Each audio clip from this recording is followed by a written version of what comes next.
Get this out, or I have to mute this. All right. Okay, so calling the New Paltz Town Board meeting for June 23rd to order at 7:05. And who would like to read the acknowledgement? I have it up here. Okay, go ahead, Kitty. This is our Indigenous Land and Black Labor Acknowledgement. The town of New Paltz humbly acknowledges that we are on the traditional lands of the Munsee, Esopus, and Lenape people. The Indian Removal Act of 1830 forced the people to relocate to inhospitable territory far from the beautiful valley and mountains we inhabit today. The town further acknowledges that much of the physical structure of our town and village was built by enslaved Africans who labored as the property of their owners until 1827 on this very land. We acknowledge the contributions, resilience, and accomplishments of the BIPOC community who have overcome historic injustice to inform our past and inspire our future. Please visit the resource library on our website to learn more. Okay, and let's stand for the Pledge of Allegiance, please. Stuff. I pledge allegiance to the flag of the United States of America, to the republic for which it stands, one nation, under God, indivisible, with liberty and justice for all. Thank you. Okay. They're on the same agenda. Okay, this is the latest agenda today. This is the latest agenda from this afternoon. Did she send that out? Yes, she did. 2:18 today. Is it this? Is it? Yeah, hopefully. Hi, S. Rosanna Essie's joined us. Okay, do you have the latest one? It has. No, I'll find it. Okay. Go hold up. That's baseball presentation, CPF. Yeah, it was after that. Okay, so do you have a motion to approve the agenda? So moved. Do I have a second? I'll second it. All in favor? Aye. Okay. Discussion. Yes, sir. They would like items number 6, 11, and 12. Be removed from the agenda. Either until we have an executive session about a personal matter. Okay, so yours has different numbers than I do. You want to modify the budget? That's all that. Okay, so now you're saying that we have a new agenda, so it would be. So 6 is budget mods. 11 is how much heavy truck tires will cost people to. It's a charge for heavy truck tires. No, 11 is discussion about adding 2 new members. That's 12 now. Okay, so let's just so Let's give it. That's not an executive session. no, it's not. That's not an executive session conversation. It's about a personal matter. You want me to go in and go No. to it in public? No, we have an executive session place for the I budget. would like to remove those from the agenda and discuss an executive session regarding a personal matter. And then we can maybe put it back on the agenda. Okay, so we can move the executive session up. We can move it around in the here. Is that what you want to do? Is move the executive session up instead of making it last? But I don't want to hold up the public. We're gonna do, Did you want to move? On the agenda that I received, it's number. Adding new members to the police commission? Yes, okay, that can go after. And you wanted to, the budget modification? yes. Okay, that one's gonna be a problem. And number 6, the $30,000 for firearm. Well, that should be a public discussion. Yep. I welcome the public discussion after we discuss the personal matter first. Okay, so let's agree we're gonna move the executive session, but we're gonna start with our presentations because we have a lot of folks That's here fine. to do that. Okay, So have we amended the agenda? only by moving the executive session. So these other items remain on? For now, yeah. Okay. Okay, if we come out with an action from executive session, we can take care of that.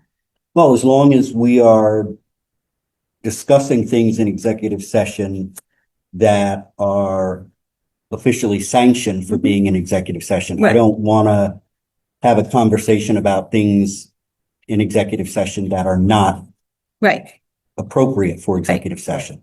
okay, To me, they all relate to personal matter of those three items. there I will are no- explain. okay, Personnel. There are no personnel matters on the police commission for this. It's public members on it, and I understand your apprehension, but it is inappropriate for us to have a conversation about adding public members to the police commission in executive session. That's not a personnel matter. I'm not asking to discuss that. To me, there's a personal matter related to three items I will explain in the executive session. But you need, I think we can do You can that. move Okay, this to- guys, to- there's about three ways we can go into executive session. One is the work history of particular persons, one is litigation, and one is if we're selling some piece of property and it would have a bearing on the value of the property. Is it I'm work? asking to postpone those three items until later in the evening after the executive session. And the executive session will be for work history of particular persons or litigation? Okay, that's what is on, that's what we have done. No, No, it's not it. I think that. let's just, okay. Okay, okay, aside from the folks who are here for, on the agenda for presentations, is there anyone else here for public input? Yes, yes? Okay, two people right there. Okay, did you sign up? All righty, well, come on up.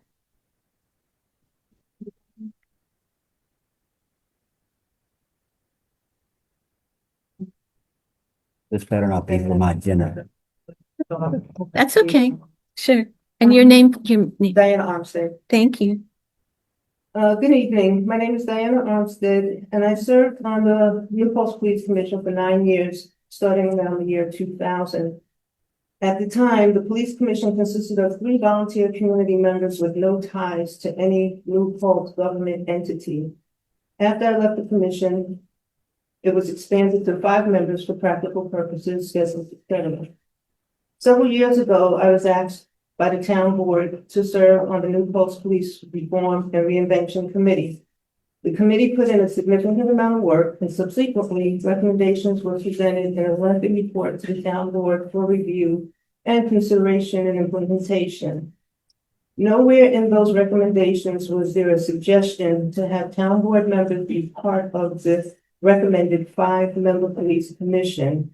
It concerns me that at present, the police commission includes town board members. From my perspective, it is counterproductive to have town board members on the police commission because it creates a breeding ground for micromanagement of the police department, the management of which is reserved to the chief of police by some contractual agreement. Town board members serving as part of the police commission is a very serious concern because it creates an impediment to the police chief's day-to-day operational functions of the department and the force. I urge you to follow the recommendations of the New Paltz Police Commission, the New Paltz Police Reform and Reinvention Committee, and quickly reinstate a 5-member civilian police commission that consists solely of civilian volunteer community members who do not also have a seat at the town board's table. Thank you. Thank you. And there's someone else? Okay.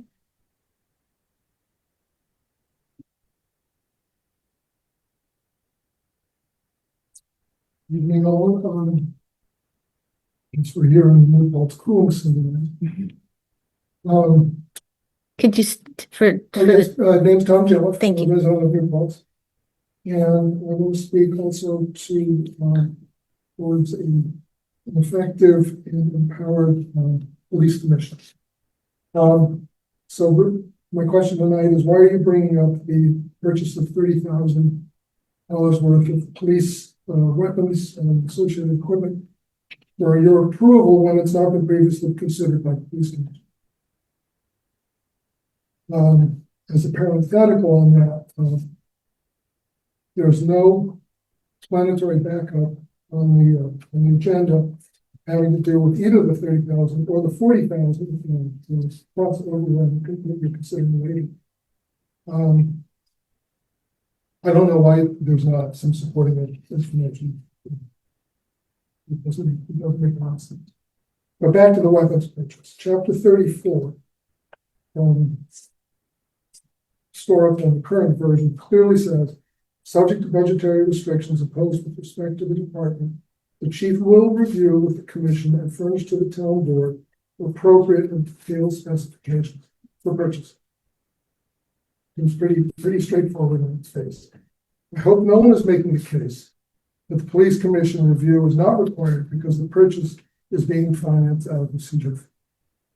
The seizure fund is just a financial asset that the town does not real. It's because it's not listed in the budgetary payments in the budget. And I think it is very much in the interest of an empowered police commission and of the public to know what the police department is proposing by way of major purchases of weapons and associated equipment. This kind of goes to the heart of understanding what the police department thinks it has to be prepared for and how it's going to respond to this.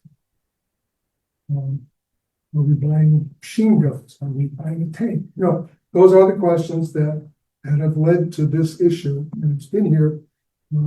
This ability of the public and civilians, we're still all civilians even when they're town board members, to review and to have some visibility on this important life and death kind of and what is the philosophy of the police department to have insight into that.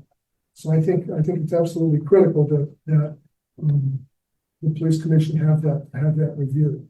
A couple of years ago, I stood here and talked about the issue of selling obsolete firearms to police officers. That was something that went through the police commission. They voted one way, I disagreed, and you ultimately went against the police commission. But I think it's something that requires discussion there up front and more than, maybe I hope that a police commission discussion would in fact involve some information about what the proposed purchase is. I hope you're not voting tonight without any information on the proposed purchase. And just to summarize, it's just, I guess the question of the other kind of question that the governments have about purchases and the oversight is it going to slow it down? Will the PC members or the public raise inconvenient or uncomfortable questions? Possible, but oversight is never comfortable or convenient. And I think that's one of the basic facts of the police commissions. It's not going to be a comfortable place. It's not going to necessarily be a comfortable place for the police chief to sit and potentially answer questions. But New Paltz town boards have seen fit to have a PC for well over 20 years. Apparently believing that the additional oversight is of value to keeping residents and taxpayers safe, cost effective. I ask you to remove that item from your agenda pending review. Thank you. Is anyone else here for public comment? Okay, thank you. Oh, here we have, announcements.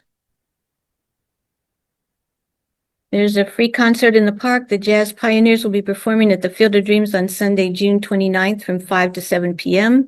Bring a picnic and enjoy a free concert by a 20-piece jazz band playing traditional as well as big band music.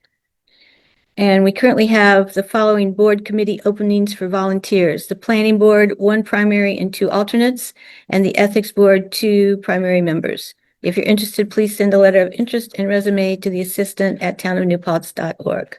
Can you speak a little louder? Thank you. Next time. Okay.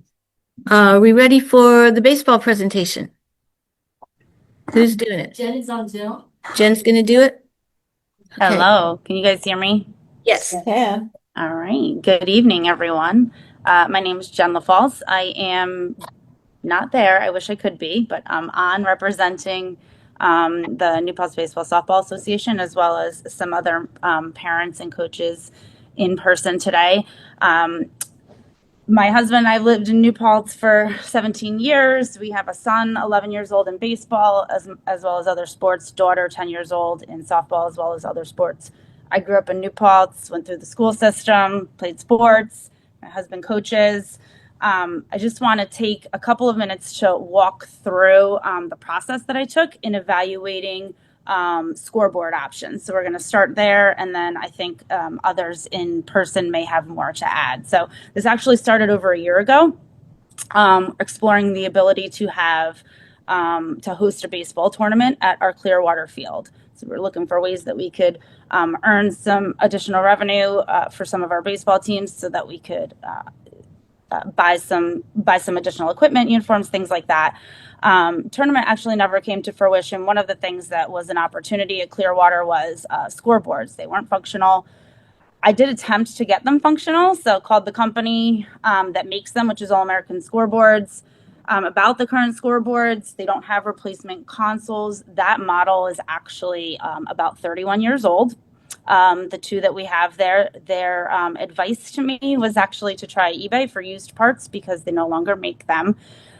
So it really became obvious that getting those scoreboards up and running was not really a viable option. So that's when I kind of shifted to what are our options to buy new scoreboards. And I think you have some printouts there, but there are these mobile small scoreboards that we could put up. Those would be difficult to see from field to field and wouldn't really be super functional. And then to replace the scoreboards there, so there's two options. One is we could utilize the wood supports that are currently there, which would mean that the scoreboard replacement, it would just be the scoreboard itself, which would be about $5,550. And these are each scoreboard. So we have two needs there. It would be two for Clearwater.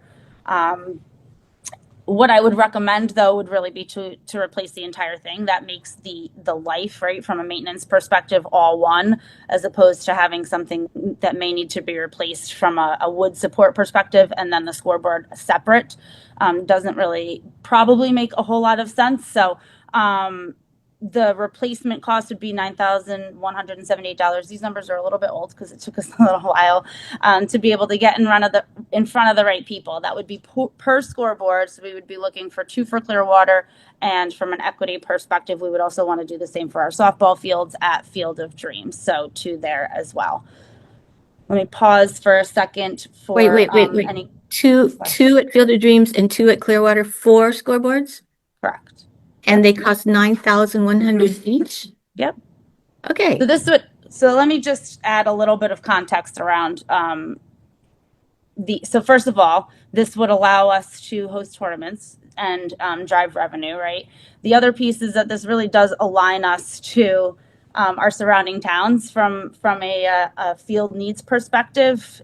Highland, Marlboro, Kingston, as well as others, all have scoreboards with their fields. They utilize them for events so that they can bring in revenue for, the association and their towns.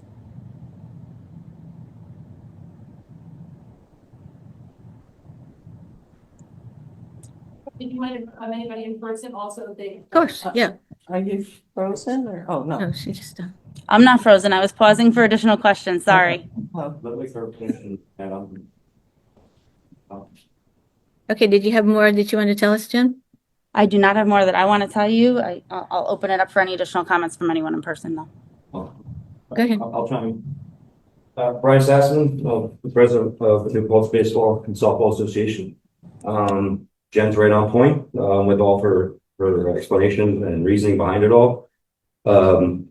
We put a lot of time. I myself am an electrician, so I did dig deep into those machines, those signs and scoreboards to try to see what we could do to relish retrofit, save money. But it's just they're so far gone. They're super old.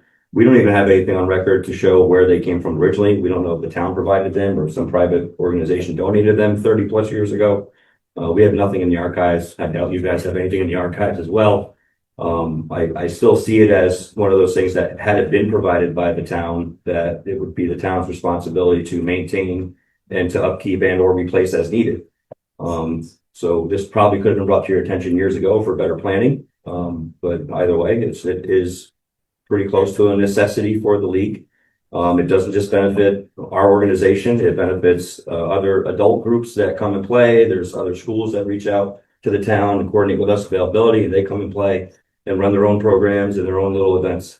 So I do think it would be fairly universal. We represent 300 plus kids on average. Our numbers just a few years ago were about 600. So we've had a pretty drastic downtick, and I think some of the accommodations are part of the reason. Kids at a younger age are going to travel teams abroad as opposed to working within their community. And our organization is trying to build a travel program to try to keep these kids right here in their own town. So these are all the things that are very appealing. It's definitely beneficial, long term. And obviously, these things are 30-something years old. I do feel that there's a long-term investment to return that's, as far as getting the use in many hours for many years. But yeah, that's a big thing on the topic of scoreboards. And I have other things I like to discuss, but I'd like to keep the conversation on scoreboards. Yeah, please. And then we can always chime in on a few other facts or points that we need to say. Was there anyone else who wanted to talk about scoreboards? Well, thanks for having me. Thanks for having us, the kids. My name is Damian Stanmeyer, New Paltz resident.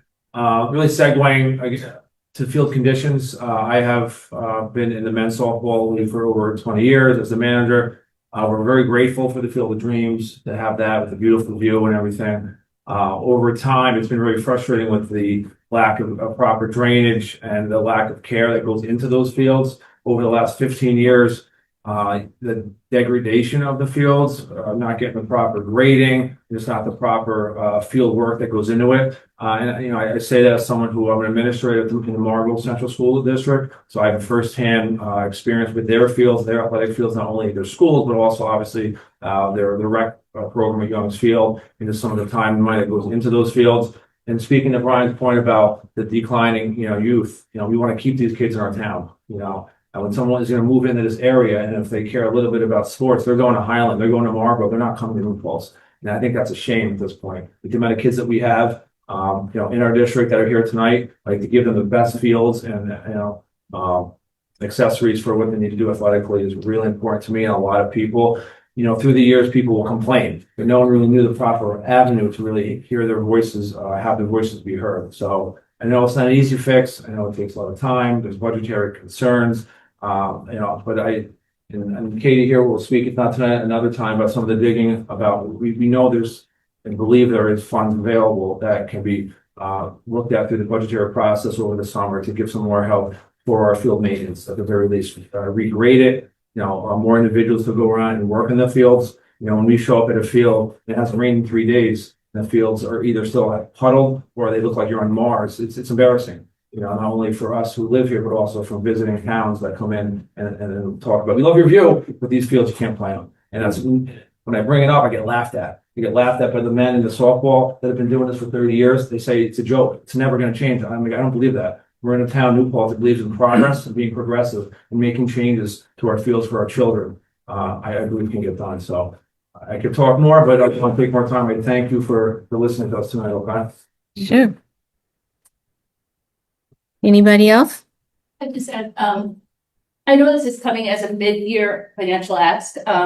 So I would just ask that you give it special concern. I'm new to the community. I haven't grown up here. I can't speak to the fields and historically, but I will say, it's something that as I go through different municipalities professionally, it is an eyesore. It's almost giggled at. My mom was here last weekend. 2 weekends ago when we had our last game, she sat in the car for the whole game because there were so many mosquitoes at the field because there was puddles with tadpoles in them. These are things that are correctable. I know everybody here really cares about the environment. I just feel that maybe the ask hasn't been there. It's not that you've neglected it. It's just that it hasn't been brought to your attention.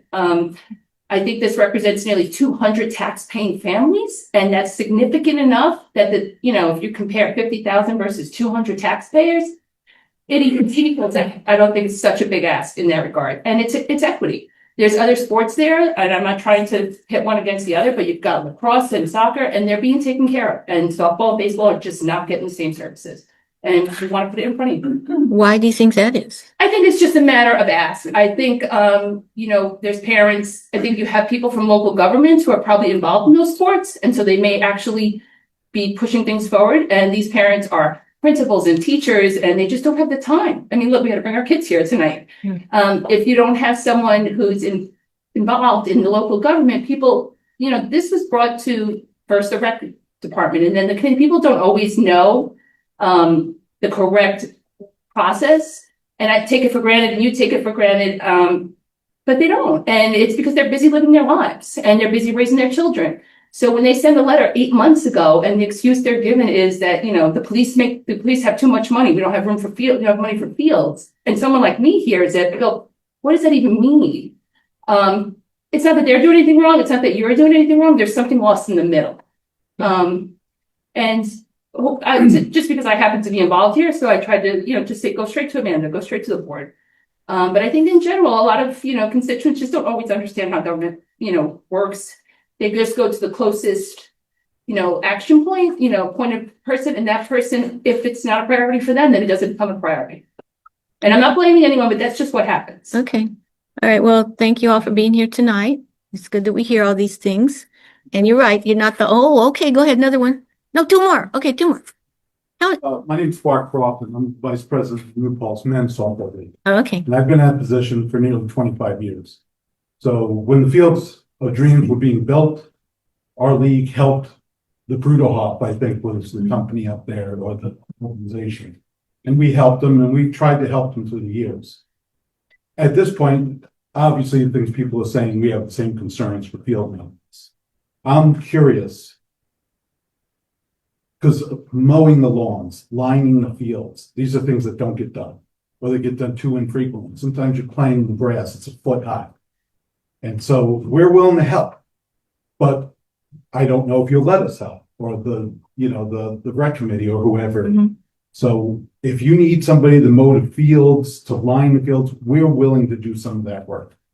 So if they've let us do it, we'll be glad to do it. At least get us through this summer. But it is a problem through the years, and the fields have gotten so bad that, to me, it's like people get injured on it. I mean, sometimes you're playing, it's like quicksand because it's so wet, and it's a part of the community, and it's a part I feel the town should provide, for their residents, a good area for the kids to play and for adults to have their leagues. So like I said, we're willing to help if we can. And so if you need us to do anything, please feel free to give me a call, or Jim Tinger, who is the president of the league. Both of us have been involved in this for nearly 30 years. So we'd like to help and see something done about it. Okay. All right? Thank you. Thank you.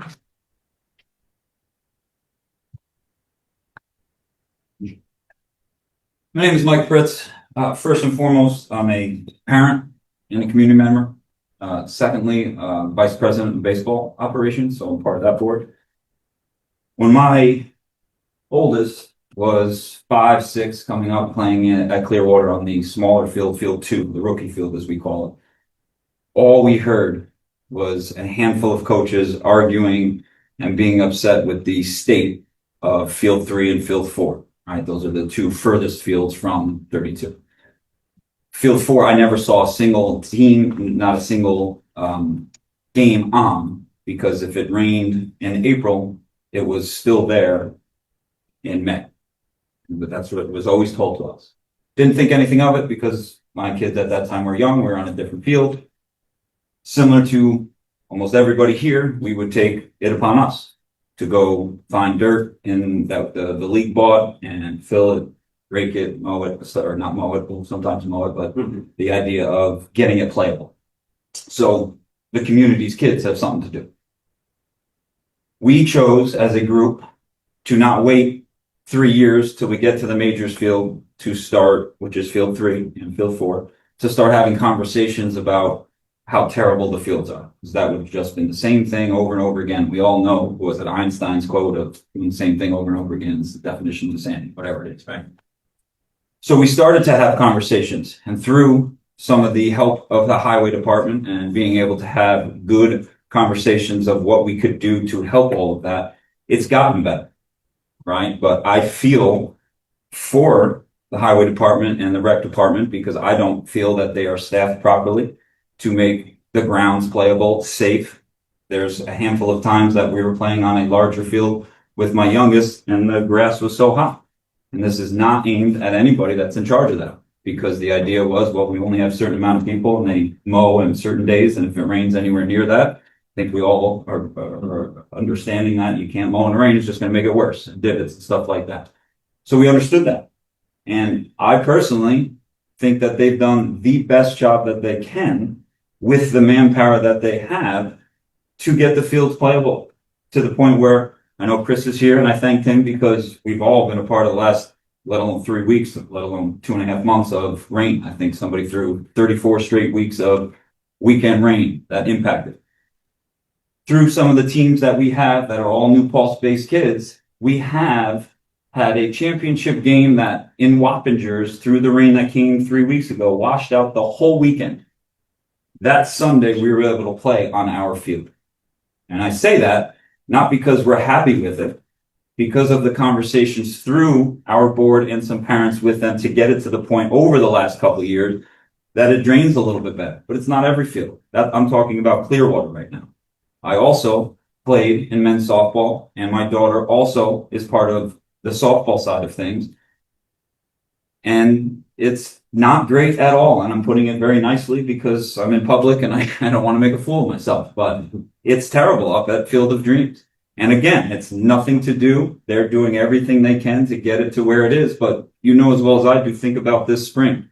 If we only mow, and I forget the day, but I'm going to pretend to say if we only mow on Tuesday and it rains Sunday, Monday, Wednesday, Thursday for 3-4 weeks, the grass is taller, the ball doesn't roll, the game is not played properly, not to mention, as he said, injuries of what happens to that field when there's certain steps that then isn't taken care of, because there's only a certain amount of parents that rake the field on their own time.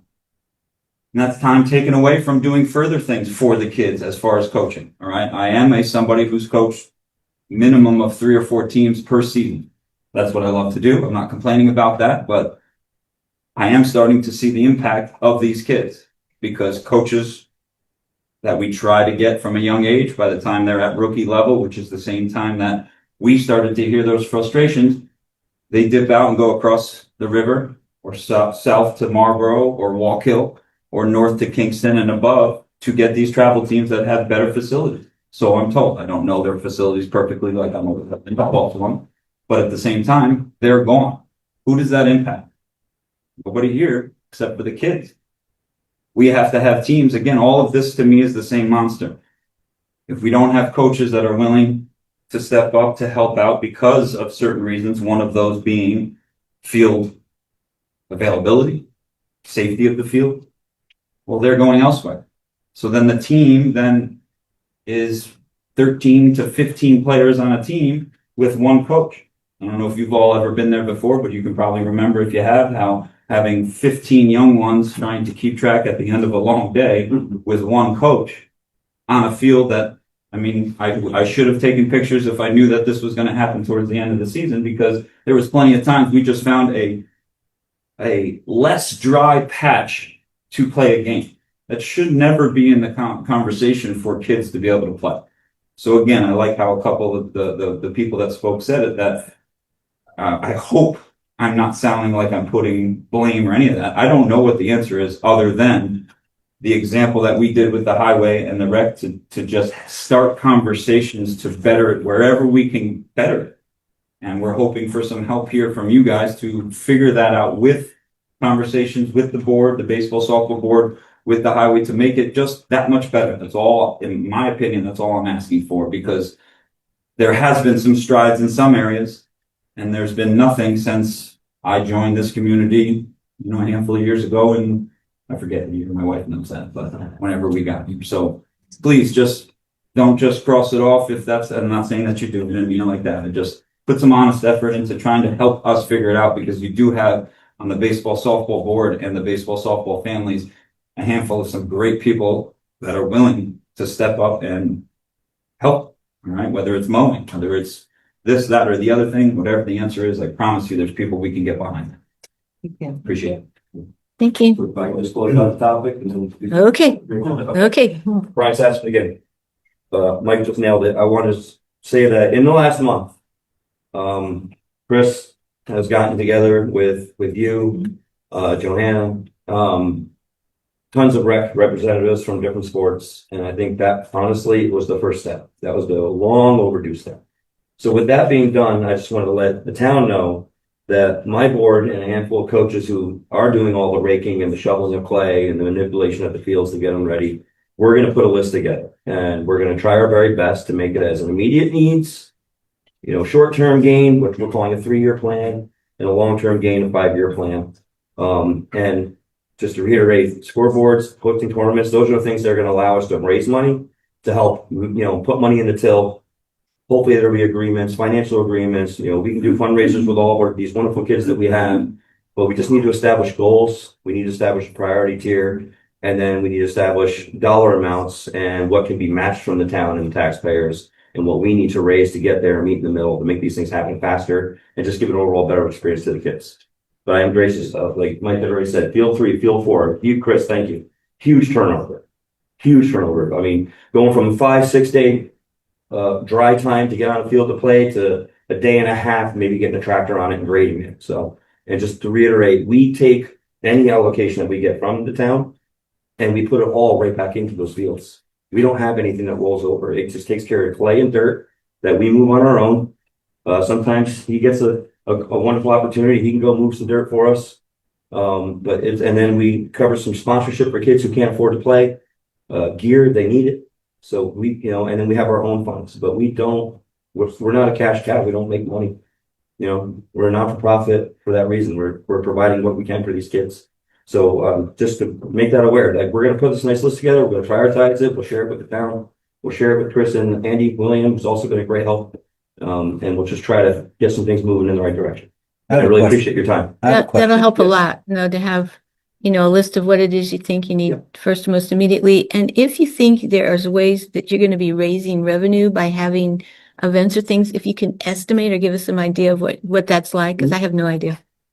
Okay. That was my question. You mentioned tournaments. When you host tournaments, do people pay a fee? The benefit to having the scoreboards is that it allows us to host tournaments.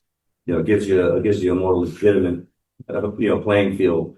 But in hosting those, are visiting teams or whoever there, do they pay something to the town to use? Fees per paid, yeah.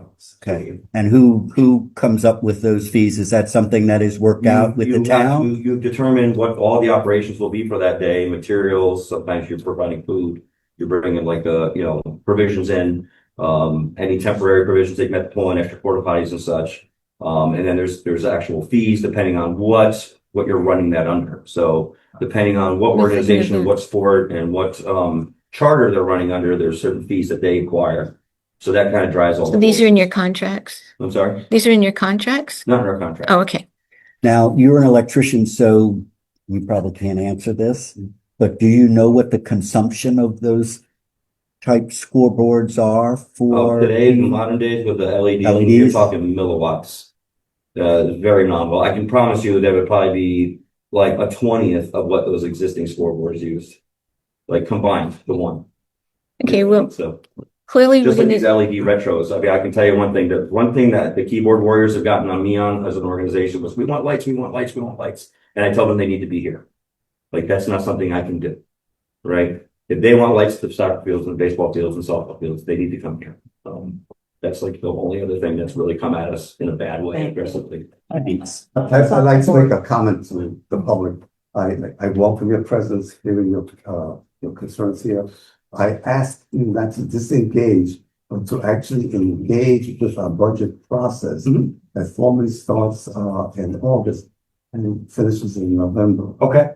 At the last board meeting, when we shifted some money from a $5 million category to $3 million category, I was concerned about that. And I made the following statement, that during the next budget process, I am committed to looking at the needs of youth, seniors, Clear Water, Field of Dreams, the Youth Center, the Community Wellness Program, to meet the needs of people of our community. But we will face some hard questions through the budget process, because my goal is not to have any tax increase, of course, but yet to meet all these needs. We will need your participation in making some very difficult decisions that I see in front of us. And that's why we want to prioritize everything and have it in a tier, so we can get things to the planning board and we do long-term planning, not just immediate planning. And also part of that process is anticipating what weirdness might come out of Washington as it relates to what kinds of monies. Well, that's hard to come by, but yeah. Right. This whole Come community back. based on being outside and being Yeah. active. We spent millions of dollars on trails. I think we can handle it. Oh, I hear you. I hear you. Thank you. So I was on the board when Yes. we got the grant to create the Field of Dreams. And Mike Beck, who you all know and love, Yeah. was a big, the booster basically of getting the baseball softball association going. So do There's you a somewhat of a theme there too. I mean, it does seem like we've had community support to be able to make things happen in the past too. So I Right. think I'm excited for us to be able to work together and come up with a plan so that we can do rely you on the town. still pay some kind of dues and the baseball association, the parents? I'm the pay- president. Okay, He's my secretary. Okay. He's my vice president and we all pay for our kids to play ball. Yeah, we pay lots of okay. dues. And then And then we coach multiple teams. Okay. We run the So you operations. have we're on some the fields. revenue, Yeah. not a ton, but some. And so visiting teams Mhm. just pay on a per diem? No, that's not the case at all. It's recreation ball. So it's only if we were to host a tournament where you're actually bringing teams from abroad in, that's when you would get into Okay, like. because I'm just trying to remember, this was We 15 operate years under our own ago. umbrella. And then our neighbors, Marlboro, Highland, they Yeah. all operate under their own umbrella. And then we all just come together and play ball. Okay. So it's not, we don't make money. We spend. No, but there was some hope from other leagues that they could use these fields, which apparently nobody can really use well these days, but that they would rent field time. Okay. Is that still happening? I only know personally that there's a, It's not competitive.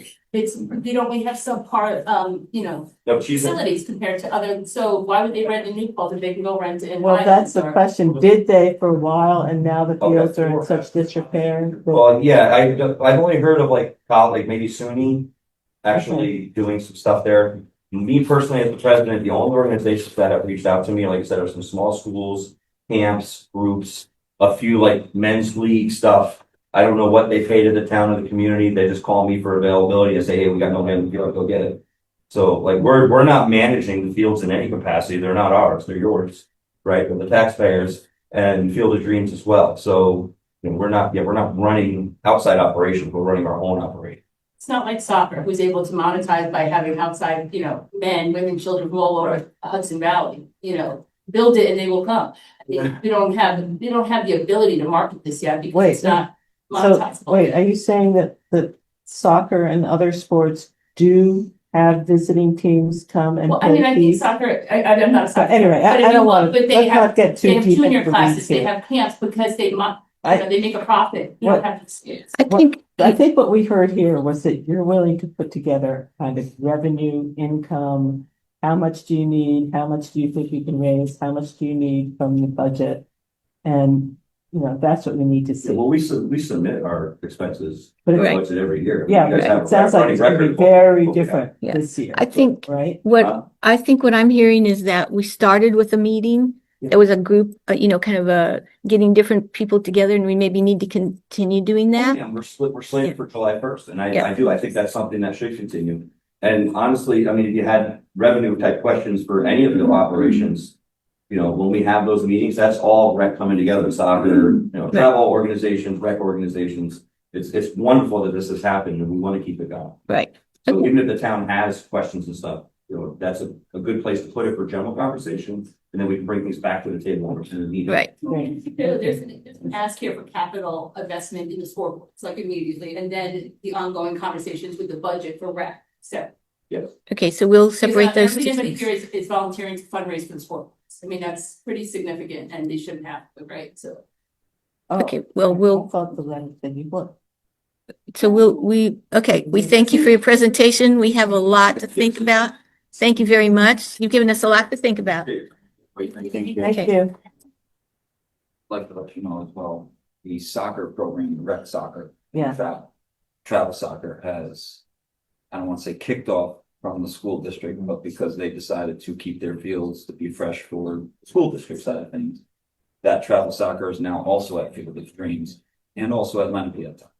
So just informational that it's not just the rec anymore. There's other of your community, New Paltz, that are also trying to use it. Hence, we're all kind of feeling that. So very much appreciate the getting meetings together with all the entities to try to figure this out. Let me, since We you need to- raised, I know, but since you raised that, is there an ability to use fields when, say, for example, the Field of Dreams is not playable? Is it possible to use Like the Clearwater school? Field? No, the school districts.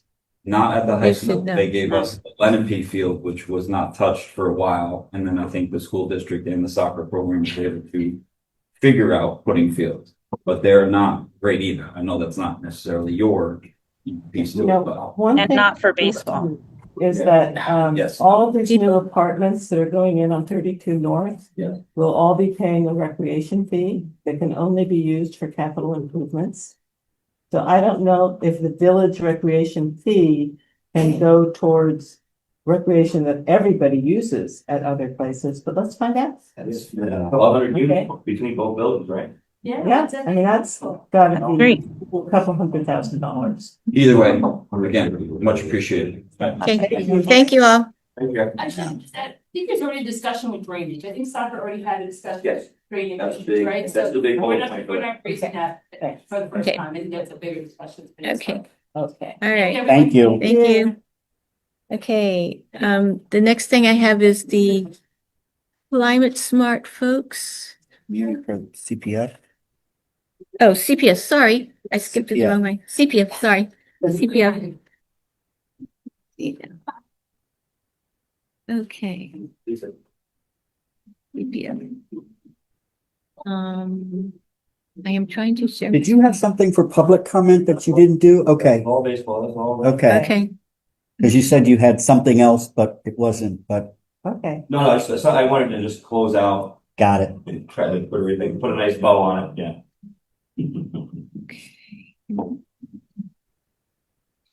So, okay, here we go. Community Preservation Plan Fund, everything. Are those your slides, Ingrid? Ingrid and Kara? You want us up here? Sure. Come on up there. Okay, It's hard to hear about. Oh, I'm sorry. No, it's okay. okay, so I have your slides. Good, great. Okay, so maybe, okay, There's so, something on the screen, just play that. yeah, On that side. It's on oh, that it's over one. here. Well, I See don't the know. box I don't. here. Oh, that. Oh, geez, they want me to update. Okay, sorry about that. So we heard a little bit about an activity that this group is considering or hoping to do, but this is different. This is the fact that every 5 years, right, they have to update the plan, the community preservation plan. And this is the first time it's been done since it started in 2020, when we were one of the first communities in Ulster County to do this. The first, okay, the first, okay. So now how do I get rid of the other stuff? Well, you can see it. Okay, you can see that one up there, the one I'm seeing. Okay, so would you like to tell us a little bit about what you've been doing and why and what it Sure. means? Yes, thank you for having. And tell me when you want to change I'm this. slide. Tara Lee. We're both members of the Community Preservation Advisory Board and have been working on this update. So what we're going to do tonight, very briefly, is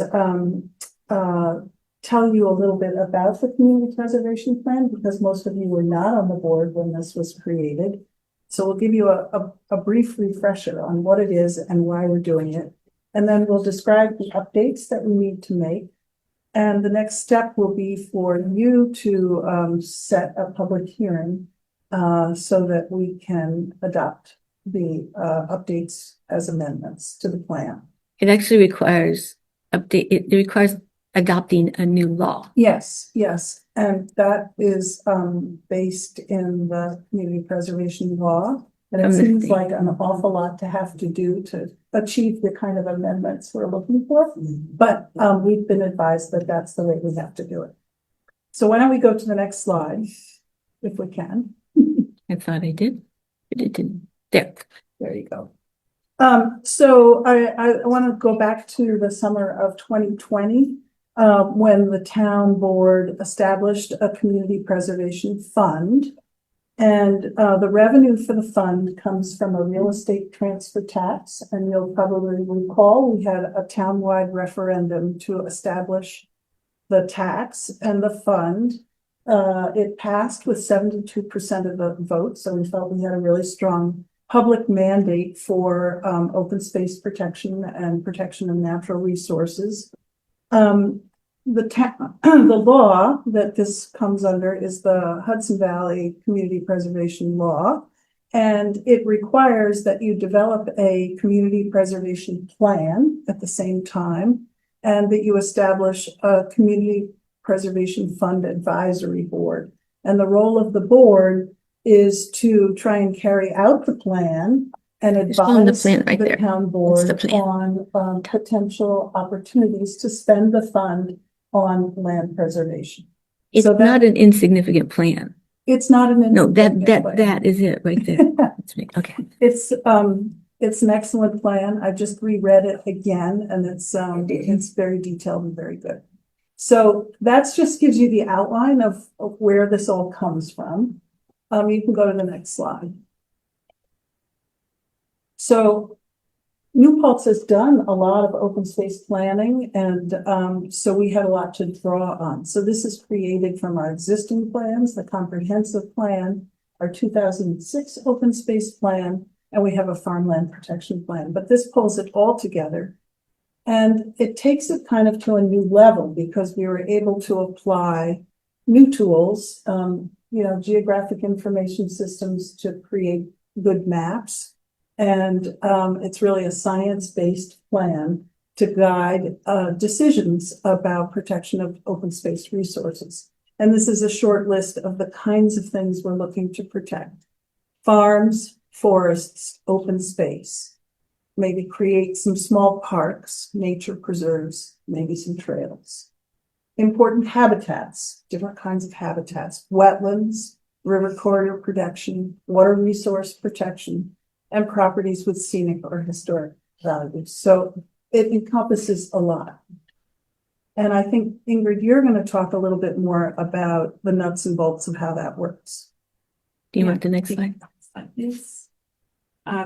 So in 2020, when we were pulling together the original plan, we really were creating new tools and data for not just this community preservation effort, but that we think are useful for townwide planning and preservation efforts. And the members of the task force at that time pulled together existing data sets for different types of natural resources and cultural and recreational assets. And we created some new data. We updated mapping for historic properties and scenic vistas and things like that. And the plan itself contains a variety of maps. That information then fed into the natural resources inventory project that the town was starting up subsequently to that. Next slide. And so we took a pretty straightforward approach to scoring properties based on the presence or absence of these different features. We had 35 different criteria, and those were related to GIS data that we had compiled.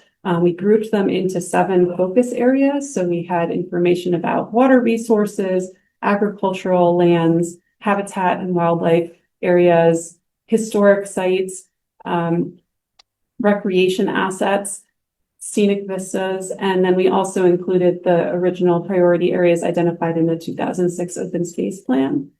In some cases, we were interested in the adjacency of a property to a feature, like the adjacency of a property to an existing park or nature preserve. That might allow us to expand on that area, or adjacency to a trail that would allow us to expand a trail network. So altogether, then we summed up those values for the total score on parcel level.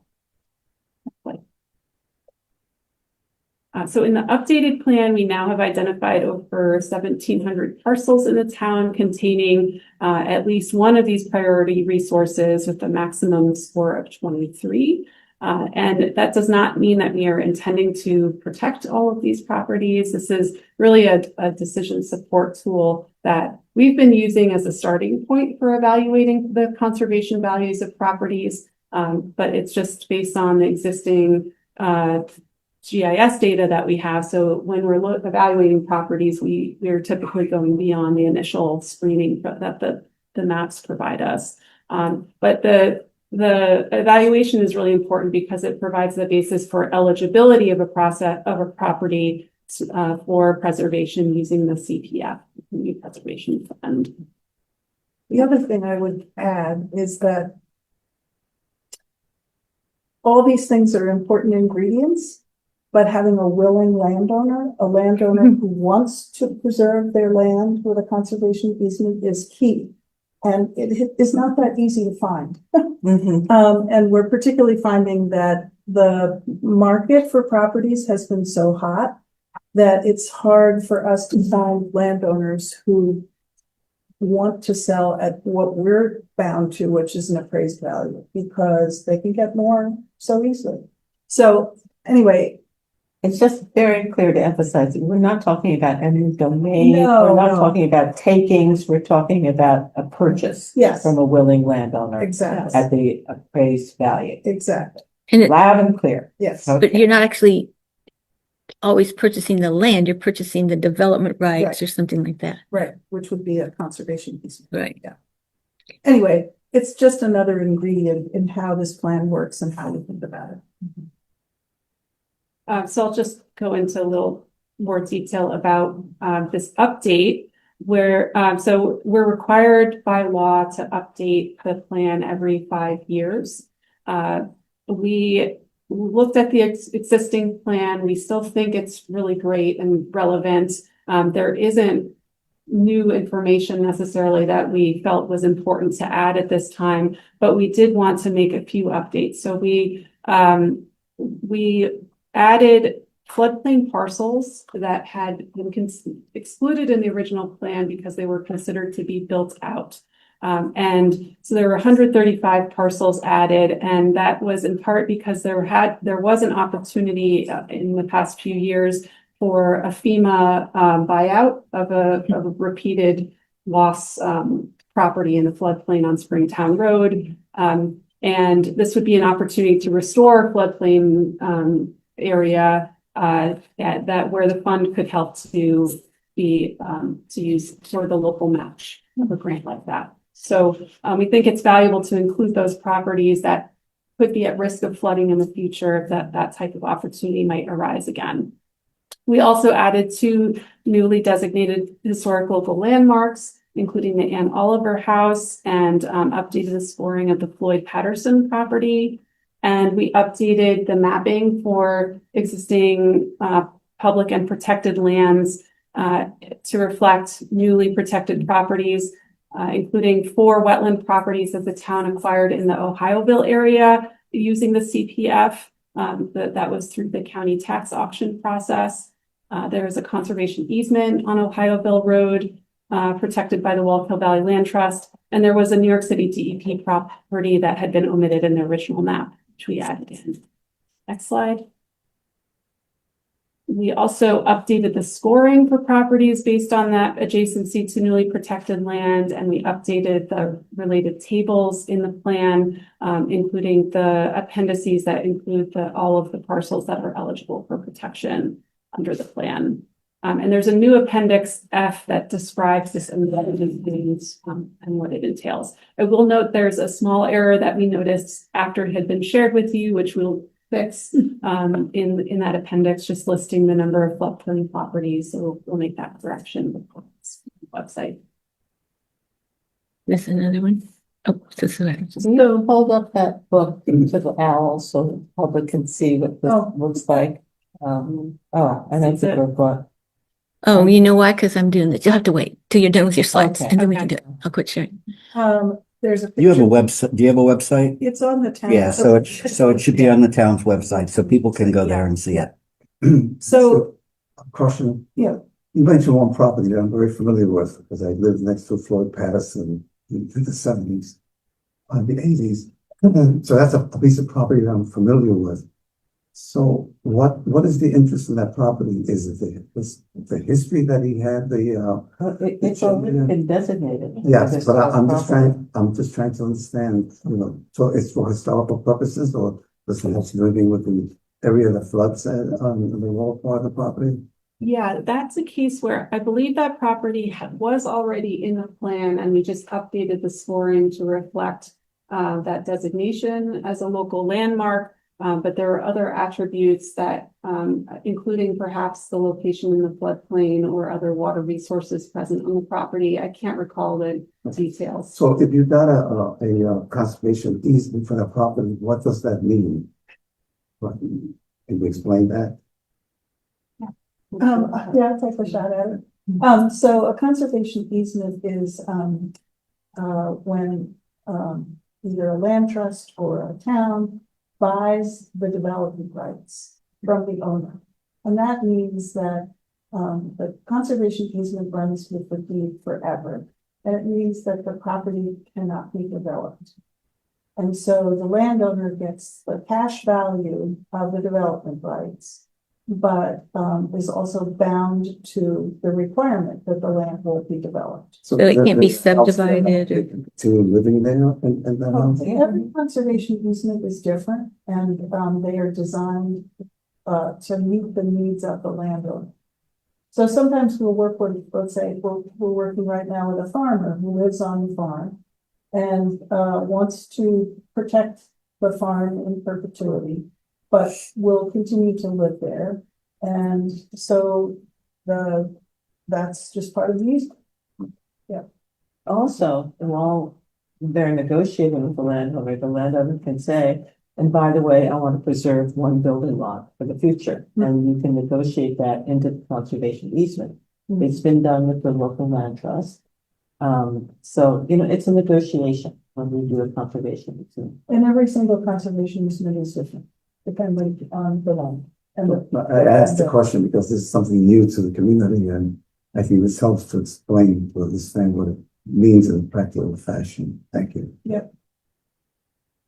Well, the town does have several conservation easements. We have one on Mountain West Road, we have one on Elliott's. Well, I guess the land trust has them, and manages some, but there are Well, the Tantilla Farm. conserved properties in the town. Oh, yeah, there are quite a few. One of the larger ones is the Jewett Farm on Huguenot Street, and there's a conservation easement on it. It's held by the Walker Valley Land Trust. So it means it won't be subdivided. It won't be turned into something it isn't right now. Yeah, it'll always be a farm. So if a landowner, let's use that farm as an example, Okay. once you have the conservation easement and they tend to live there, what happens when they don't live there? Anymore? Whoever gets The it. point. Does it become to you? Is it Yeah. yours completely or? Conservation easement is part of the deed. So the next buyer needs to understand that they're buying a property that they can't develop. Gotcha.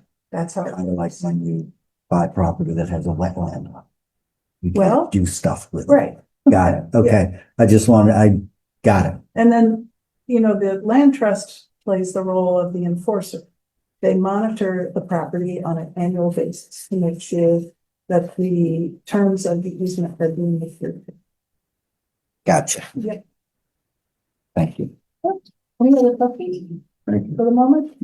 I've meant to bring our brochure with describes how conservation easements work with that. So the next, I wanted to add one last note. So in addition to this update of the plan, we worked with a GIS consultant who helped us do this, small amendment to the plan. He also updated the town's natural resource inventory map viewer. Oh. And the draft of that was just completed at the end of the last week. And that will include the CPP scores in it. So that will also. So that's nice. Parcel That's neat. scores more readily available to But the two will residents. work together. And yeah, you can look at the different layers of information that are used to score the properties alongside, right? with the- So that will also be available through the website. I have asked to circulate the draft of that internally with boards and committees in case anybody wants to review it before it's finalized. There are a lot of details that we're not going into. But the law does define what kinds of projects the money can be spent on. And I just want to say that, it can't be used to develop ball fields, swimming pools, that kind of recreation is not part of this program. Gotcha. And I appreciate the need for funds to do that, especially hearing all the comments tonight. But that's why I thought I should just mention that this funding can't be used for that kind of activity. This is what's called a very restricted fund. Yeah. It's extremely restricted. Yeah. So the next steps for completing the amendments, which we're eager to do, is a resolution for a public hearing, which would be at the next meeting, and an adoption of the local law that amends the plan with the details that you've just heard. Yeah. So it's actually a little bit more complicated than that too. Okay, go ahead. Because they've got a kind of deadline, like your 5 years is up on, what is it, July 15th or something like that. So once that point comes, that date comes, until they get a new plan adopted, completely adopted, they can't take any actions. So if they're in the midst right now, as always, of negotiating very hard with a number of, some more willing and some. Actually, I was talking to the state commissioner of ag and markets today, and he said farmers are kind of skittish. They're suspicious. They're like, so, trying to work these things out with folks it takes a lot of time and a lot of interactions. And so this will it won't stop those conversations, but it won't allow you to say, oh, wow, we finally got something set until we get this other plan in place. So this new plan, the 2025. We just need to get the amendments Yeah. done so Right. that we can Continue to do continue. the work, right? So the other thing is to be able to do this at our July 3rd meeting means that we have spoken to Hudson Valley One and they have agreed that if we get the notice, the legal notice in tomorrow morning, they will get it in this week's edition. Oh, wow. So that we meet the timeline of how many days you have to have between the notice and the hearing. So that's why we're going to do a resolution, setting the public hearing tonight. We can also do the resolution setting the lead agency, and this will be a type, which type is it? Type 1. So there's going to be an EAF and all this stuff. It's a little different than what we've been doing, even though it seems like it's administrative. It's being handled differently because it's what the state law says you have to do. So can we dispense with the reading and make sure to add these resolutions to? We have to do the one for the public hearing. We have to Right. set that and vote on it so that, because Rosanna has to have it ready to go in the morning. So I move that we authorize setting a public hearing on July 3rd, 2025 for the Community Preservation Fund, plan renewal and authorization to declare seeker lead for, I guess that's New Paltz? We have two of them. We have to do one. We have to do them Well, let's separately. do that. Let's do, You said second? We gotta start the second. so I'm sorry, I lost track. Which one are you doing? A. Well, it's whatever. Are you doing the lead agency, this one? Well, it says authorization to approve setting and public hearing on July 3rd, 2025 for community preservation plan renewal. Right, so let's set So the that- public hearing. Okay, so that's the motion for the public hearing. So we do that first. The way this is written, it seems like it's all together, but No, they're separate. They're separate. but that's not how it's written here. Okay, that's okay. Yeah. The agenda item is what Randall just moved. Oh, okay. So All right. let's use that line. Okay. So let's say that we're going to hold it on July 3rd, 2025 at 7 p.m. And the town clerk will do, so all we need is for Rosanna to do roll call for us. Supervisor Amanda Gatto, Aye. Deputy Supervisor Kitty Brown, Aye. Councilmember Randall Leverett, Aye. Councilmember Essie Lewis, Aye. and Councilmember Edgar Rodriguez. Aye. Thank you. Okay, very good. So that's for the public hearing. Then the other thing we can do is the seeker. Now, I move that we authorize declaring seeker status lead for, is it the town of New Paltz? Yes, we declare Okay, ourselves for the- lead agency. For the town of New Paltz.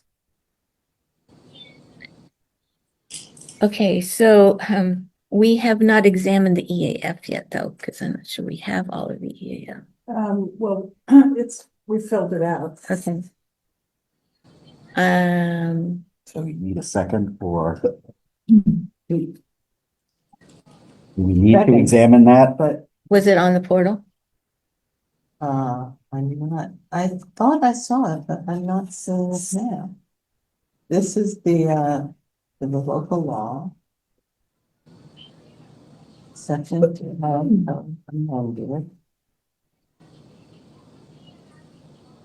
Resolution.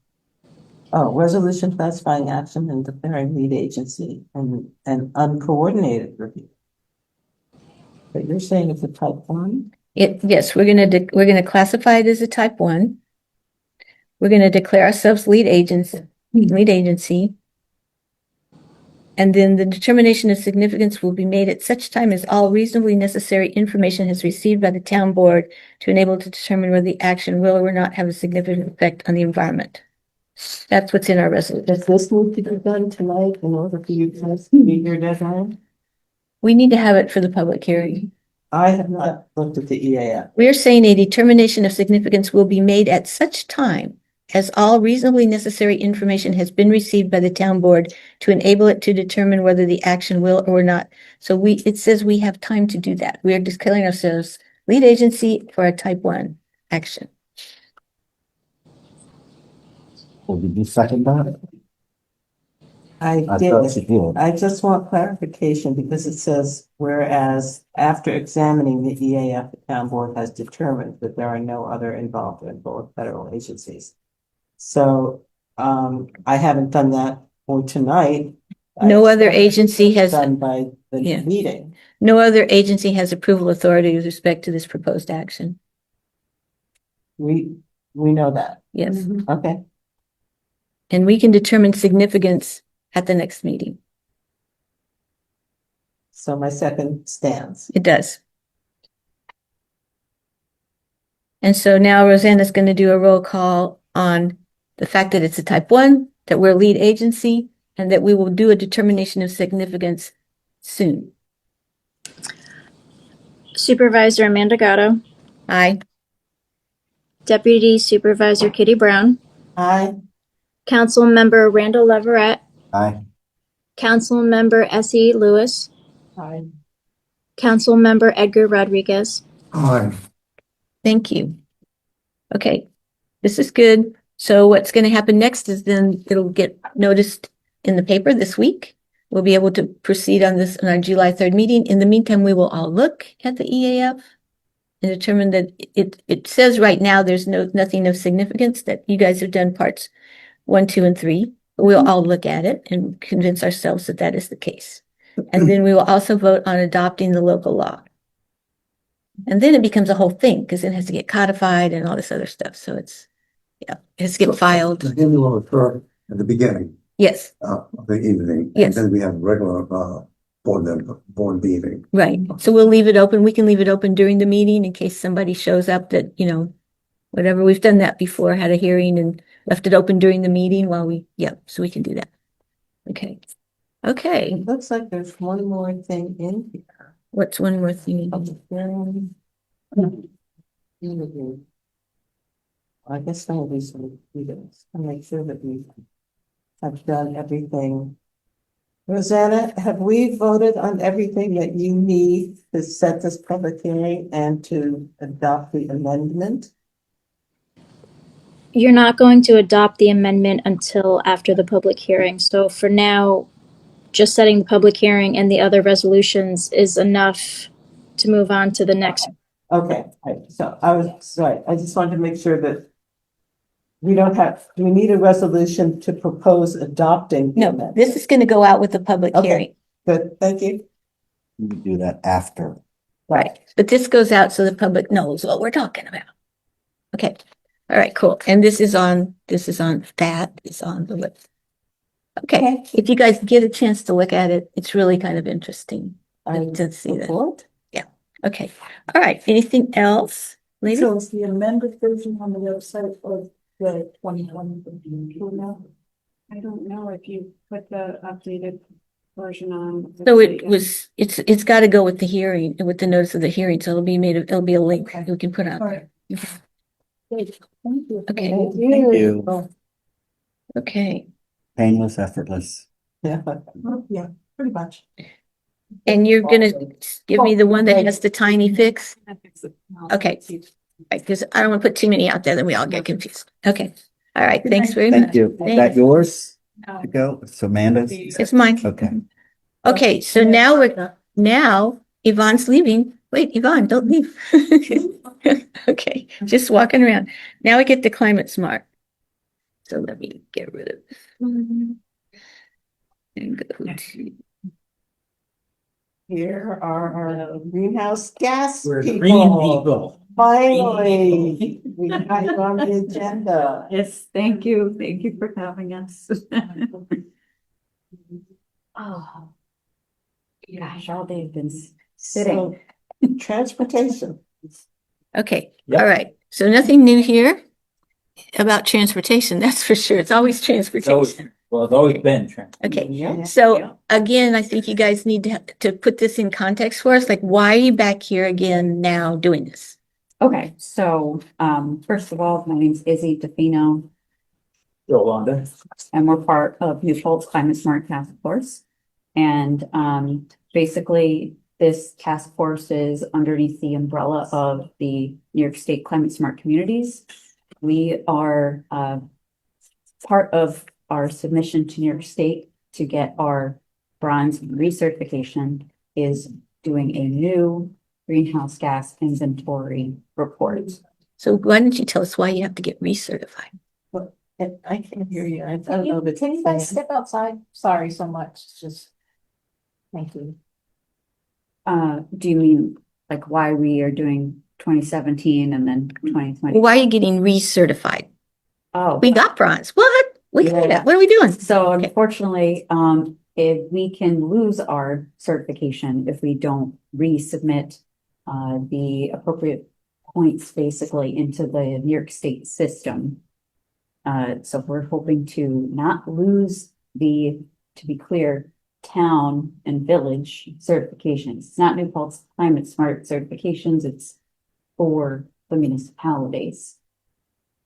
So, And the village has already done this, right? we're Well, they do in it. progress with that as well. Okay. Yvonne and Joe will present that on Wednesday night. Yep.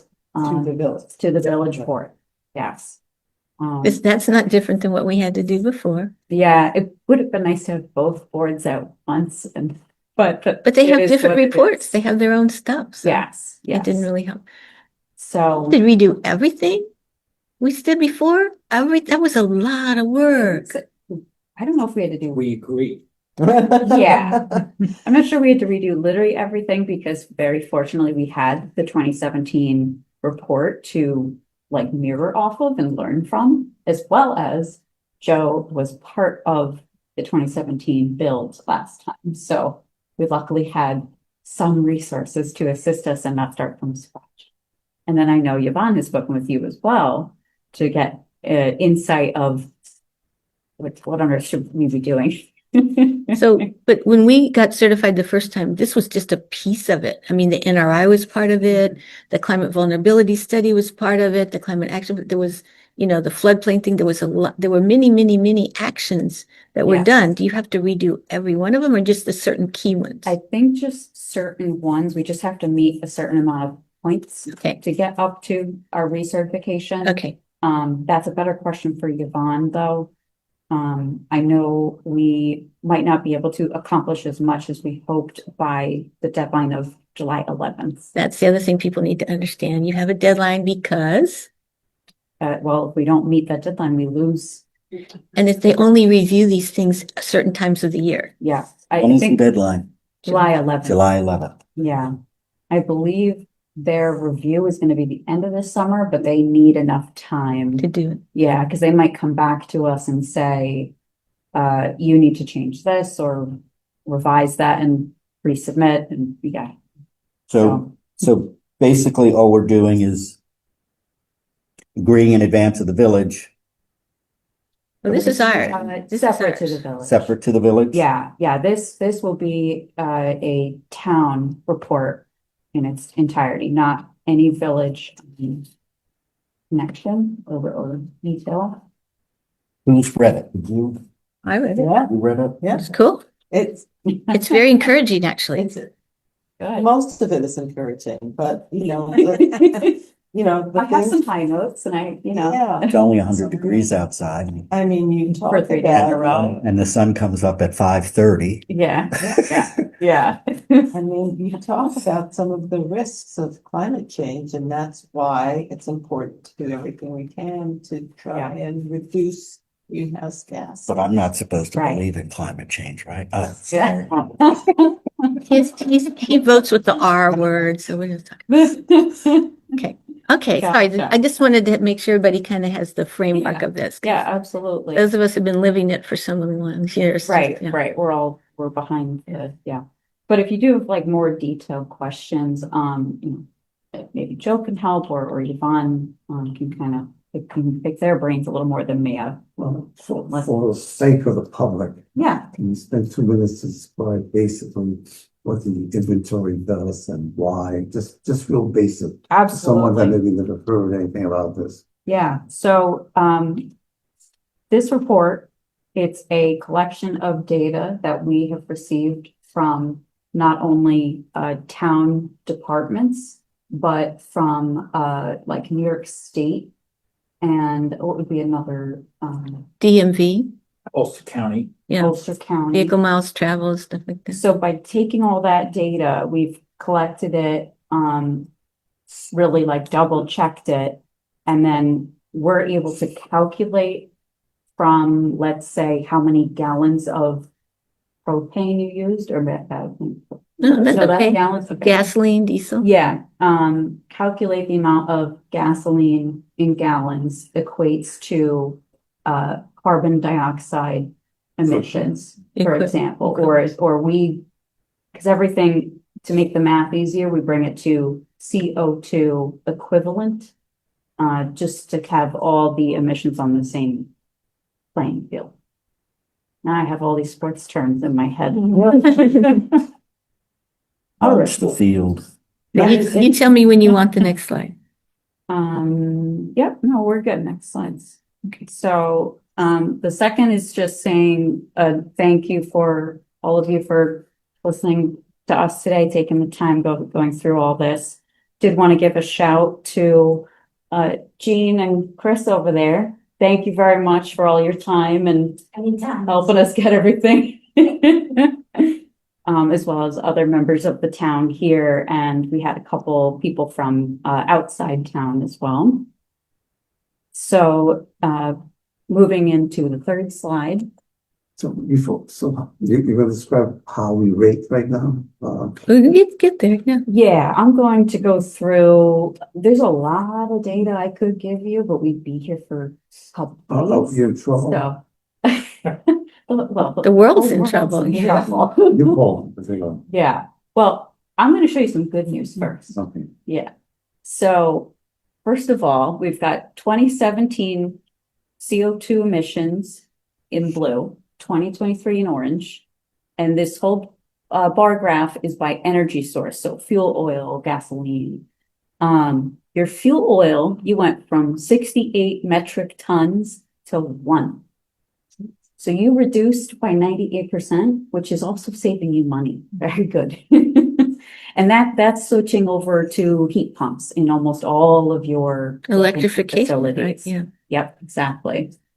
So the other good news is your total metric ton emissions is reduced from 535 to 380. So you've lost about 155 metric tons. Now, to shift a little bit, we have gasoline and diesel, which have both decreased, which is great. But if you go to the next slide, so now this pie chart shows that same 380 metric tons, 2023. But we're looking at the energy sources a little more in detail. So you see now gasoline in orange is like half of what we produce, and diesel is the second highest. So these are our largest contributors. To the next slide. And now this is just viewing those same emissions in a different perspective in this pie chart. So now instead of organizing it by energy source, we organize it by sectors. The sectors is how a software we used called ICLEI organized the data and had us kind of upload and do the calculations. But you'll see well, maybe a little small, the yellow, like Pac-Man area, that's all vehicle fleet. So back again, gasoline and diesel usage. Our next highest is buildings and facilities at, what is that, 20%? 20.3.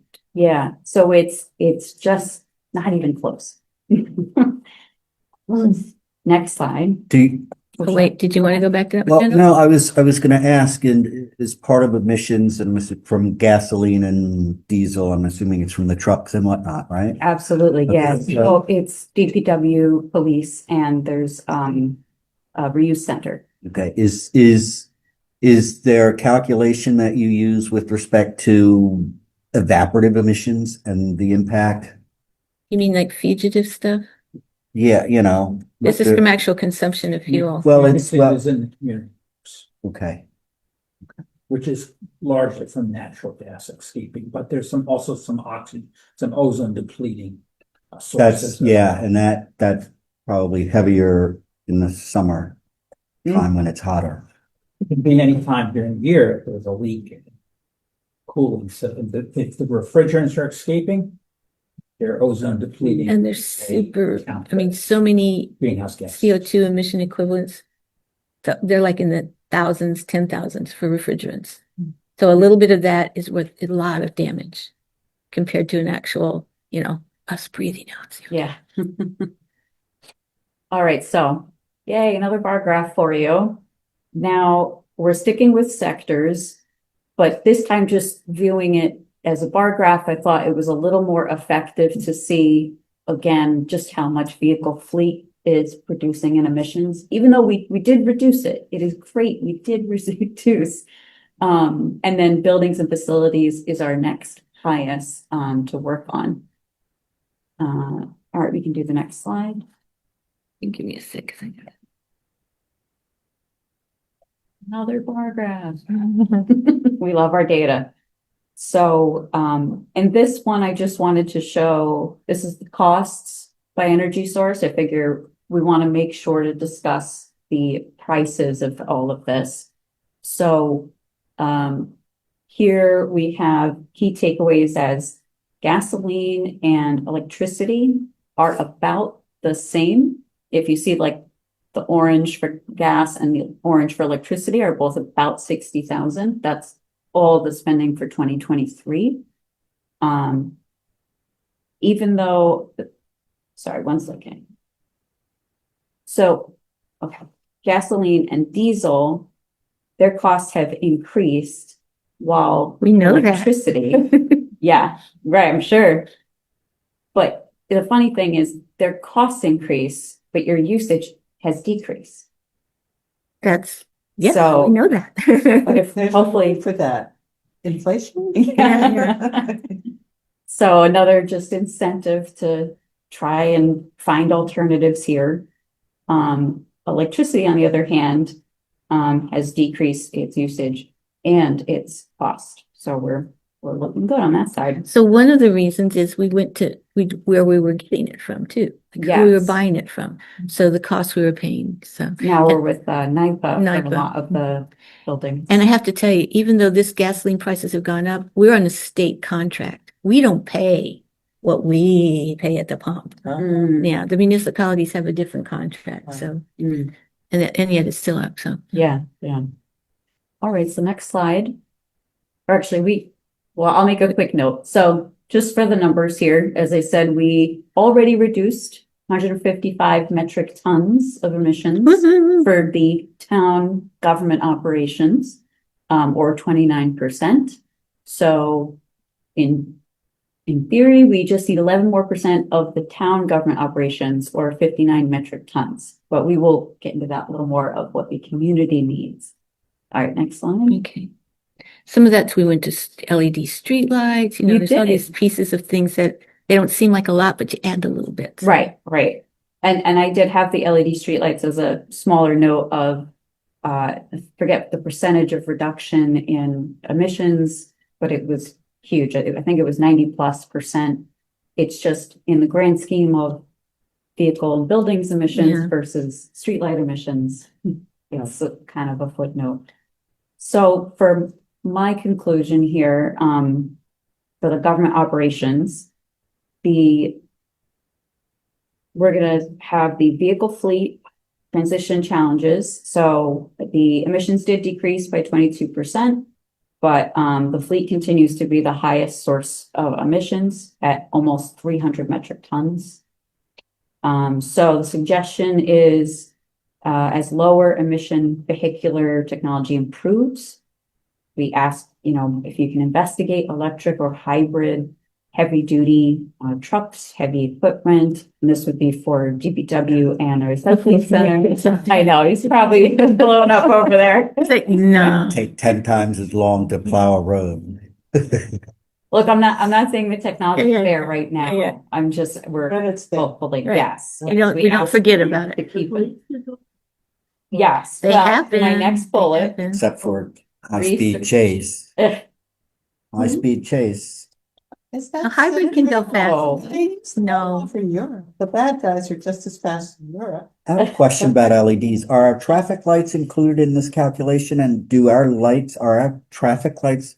We Do actually do the have- lights or do the state do those? No, Are no. they LED? It's streetlights and traffic light signals. But most of the traffic lights are in the village. Yeah. So I can tell you at least of what is within the town, it's streetlights and traffic signals. But I believe you have the same sectors for village. Yeah. But I think the traffic signals are state, aren't they? I think they're on. I know the streetlights are. I see the bills for the streetlights and the maintenance for the streetlights. I don't see them for traffic lights. Mm. Maybe it's because where they are, only the intersections Well, we've they only got are 3 near state. in the town, and they're all at Well, no, stop, At Top. tops and, which is 290. cut corners, 299, you know, Ohioville. And M&T. That's Middle bad time. school. Village. Riverway. That's the village. Is it that? But it's still on 299. Yeah, but we were talking about village and town. I think they're in the states. Okay, go ahead. Okay, well, anyway. Sorry. So the second bullet there was research and switch to electric vehicles for police fleet. And again, that is as the technology is there, we ask that you can do some research on that. We've been slow. Fossil fuel usage. So the fuel oil has decreased 98%, as I said, hurrah, or 66 metric tons. And a lot of this was converting to air source heat pumps. There is just the one DPW shop that still uses fuel oil. So I don't know the specifics of that shop, but my assumption is you could also have it convert to a heat pump. Chat with Chris Chris. is looking at it. It's like, Highway, yeah, we eat the waste oil. it's waste oil. Waste oil, There's one like heat fuel pump, oil? The rest is waste oil. It's like when they change out, Oh, okay. I mean, well, it's still emissions, right? Yeah. So it's saving you money, that's, because you're not paying for it. he's good. Yeah. That's what you're up against. Yeah. So, and then a note was that the community center did increase their propane usage by about 41%. And that's for cooking and heating.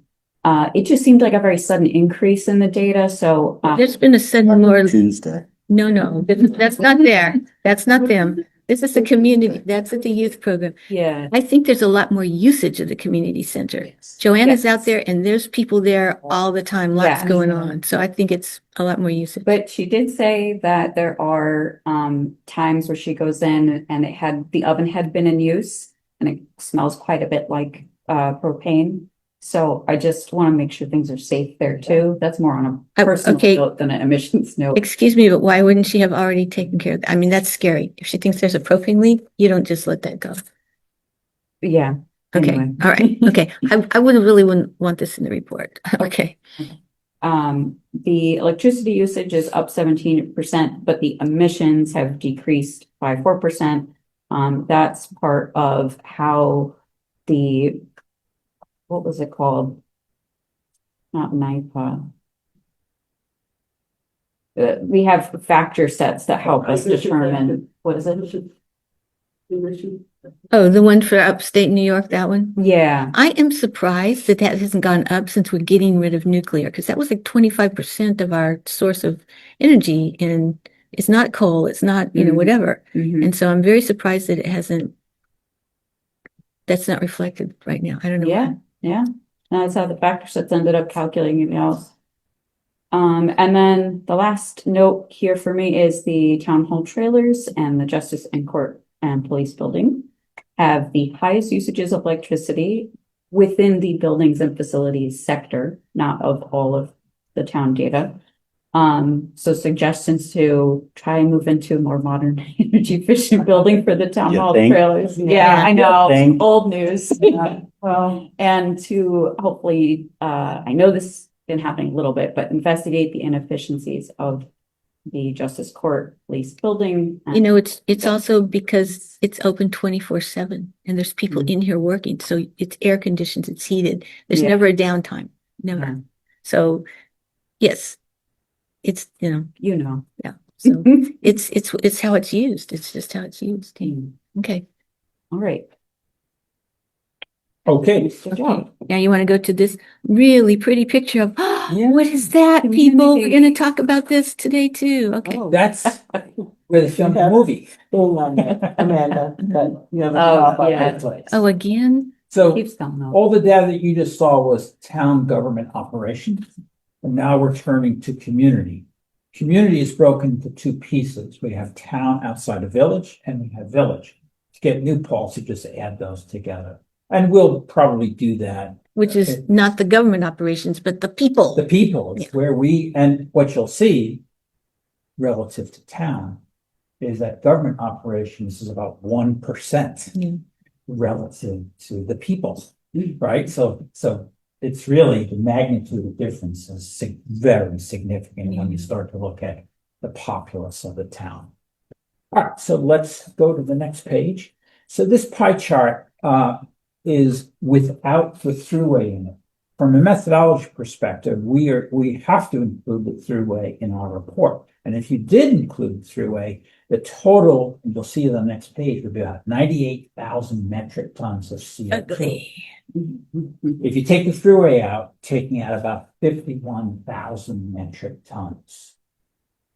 Then we take it out because the ability to control that traffic is perhaps beyond our reach.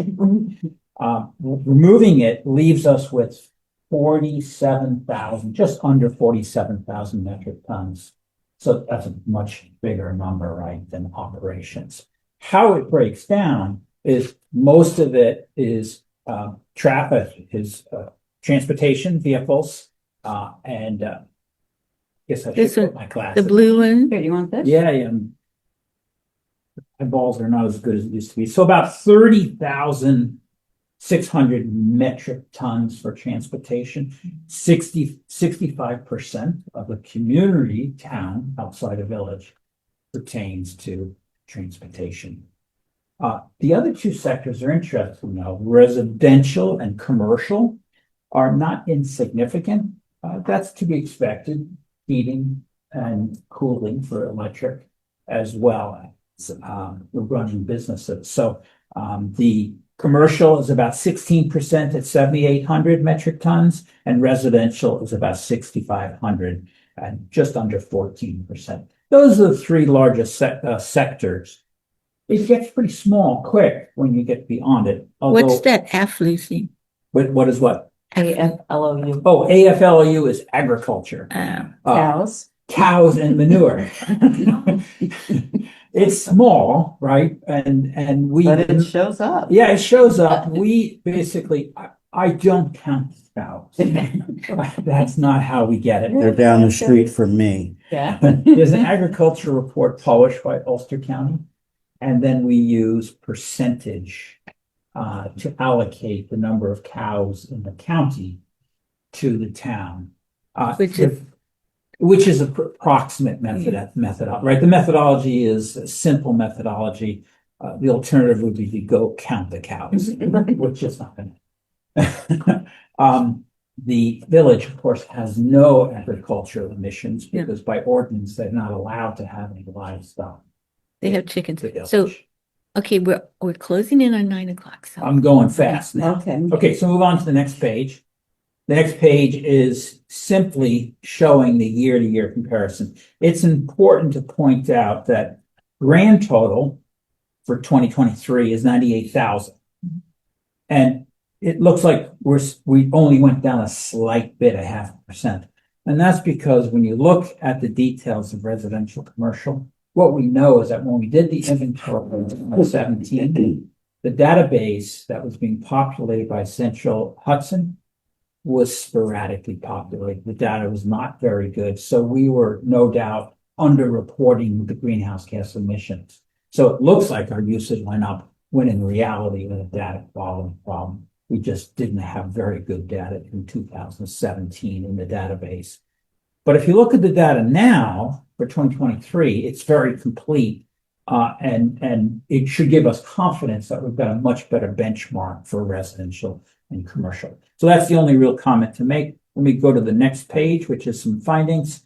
We're 46,900 without the throughway.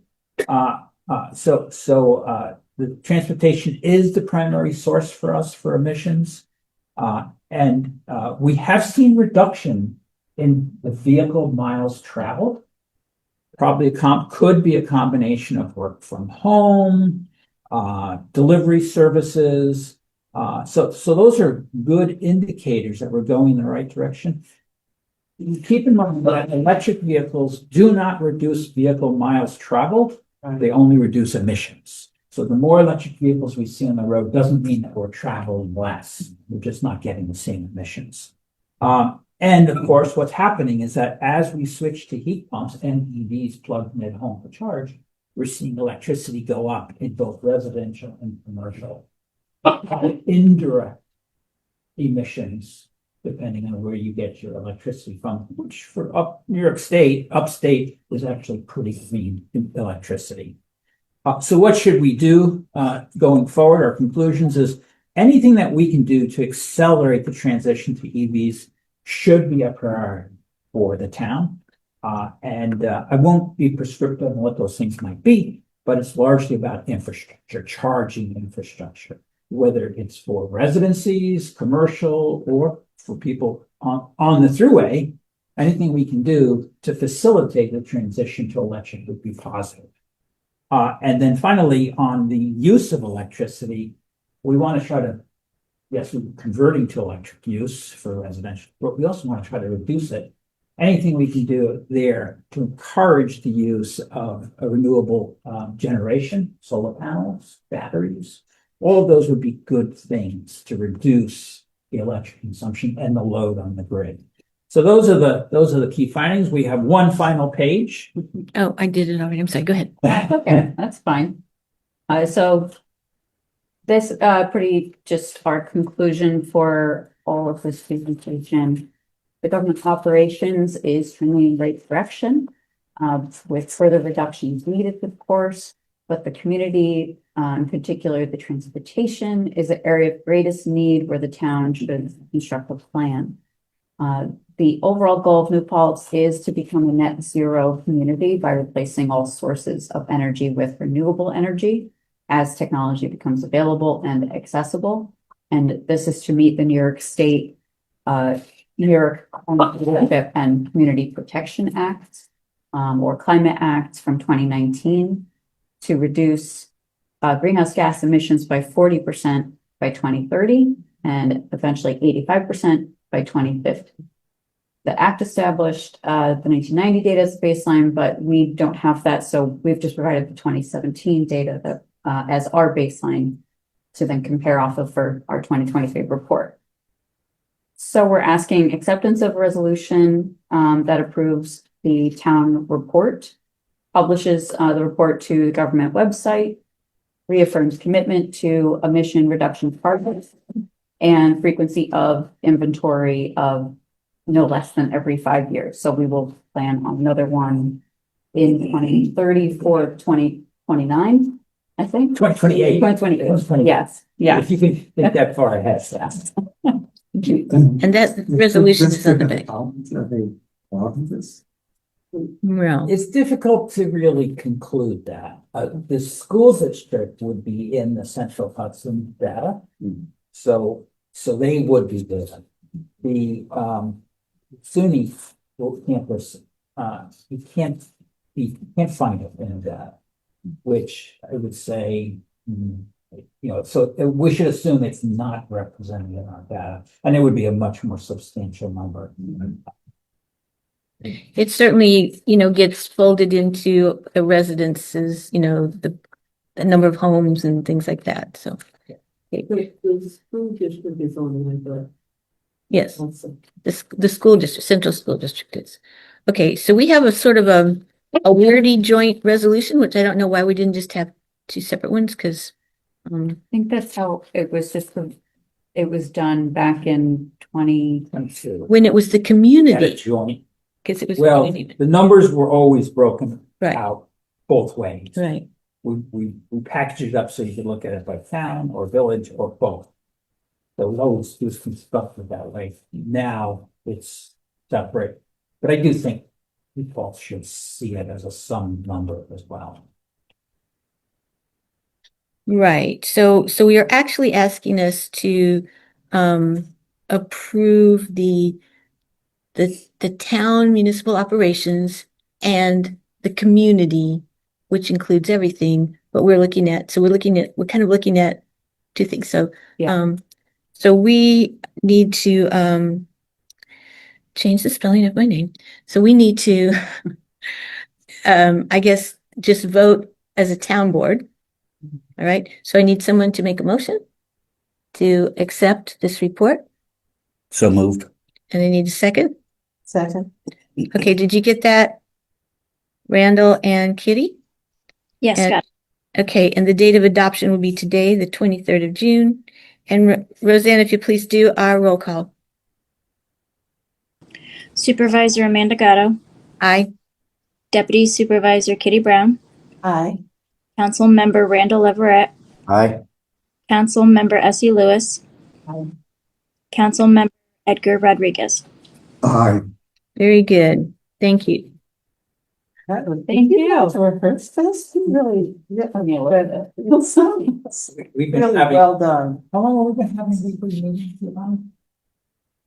We've had bi-weekly meetings since like last fall and then weekly for the past month or two. And then I'd say almost daily the past week. Oh, it really shows. You guys did a great job. Thank you. very much. Thank you. Really. So I just want to make sure that somewhere in here you have you stated it, because the resolution says we adopt this report, but somewhere in here, does it say about your frequency? It should. There's, I think it's the last section. Every 5 years. Okay, great. Yeah. It is. Okay, very good. Okay, so we'll let Roseanne will take care of that on her end, and then And just let Wednesday me you'll know get if the you other. need anything revised. Okay, I think it looks good. Okay. In 5 years. In 5 years. Yeah. Okay, very good. Put it on my calendar. Thank you, really well done. Okay. Yeah. So that's going to move us to, thank you guys very much. That's going to move us to the approval, adoption, whatever, of the consent agenda. Motion to approve items, minutes, and then these corrections to 2 planning board escrows. It wasn't the money so much as it was the paperwork needed to be straightened out. We'd already approved the amounts. It just Oh, needed some, this is for the meditation center? yeah, which is the Hudson Valley Buddhist Vihara and Meditation Center. And everything else is the same. The PB, we had to get the PB numbers, we had to get the planning board date right, some stuff like that. So this is now everything corrected. So do we have a motion to approve the consent agenda? So moved. Do I have a second? Second? Any discussion? All in favor? Aye. Thank you. Now we got to approve the June warrant. Okay, this is just a little surprising, but it's $1,272,309.46. That included the fire department contract. So it was a big number of like 307,000. Which we did approve, although there was an error in the, said there were 2 of 3 payments. when Well, there's actually those were different. Those were the operating expenses, the quarterly expense. Yeah. Yeah, they were supposed to just be 2 instead of 3, but Okay. this is for the contract part of the contract. Okay. Yeah, okay. All right, so do I have a motion to approve the June 2025 warrant? So moved. I'll second it. Any discussion? On favor? Aye. Great, okay. Now, all right. Can we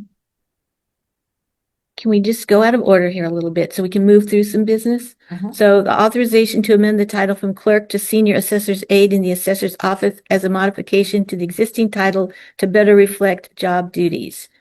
So moved. Second? Is that a question or a second? Second. I'm asking for a second. Oh. Okay. I'll second. Okay. Any discussion? All in favor? Aye. Aye. Aye. Okay, thanks. And request authorization to create the title of payroll personnel assistant in the finance office as a modification to the existing title to better reflect job duties. So moved. I'll second it. Any discussion? Yes, is there an associated, salary increase with the No. change in title? All in favor? Aye. Aye. Aye. Thank you. All right. Can we go down to number 10? Okay. Now this one I understand.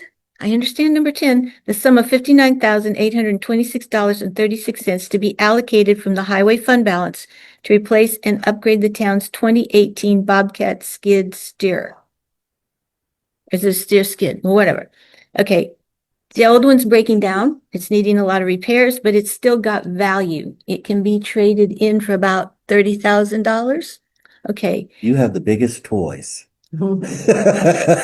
So a new one cost around 80 something thousand. So the difference between the trade-in value of 30,000 and the final cost of the whole machine would be this $59,826.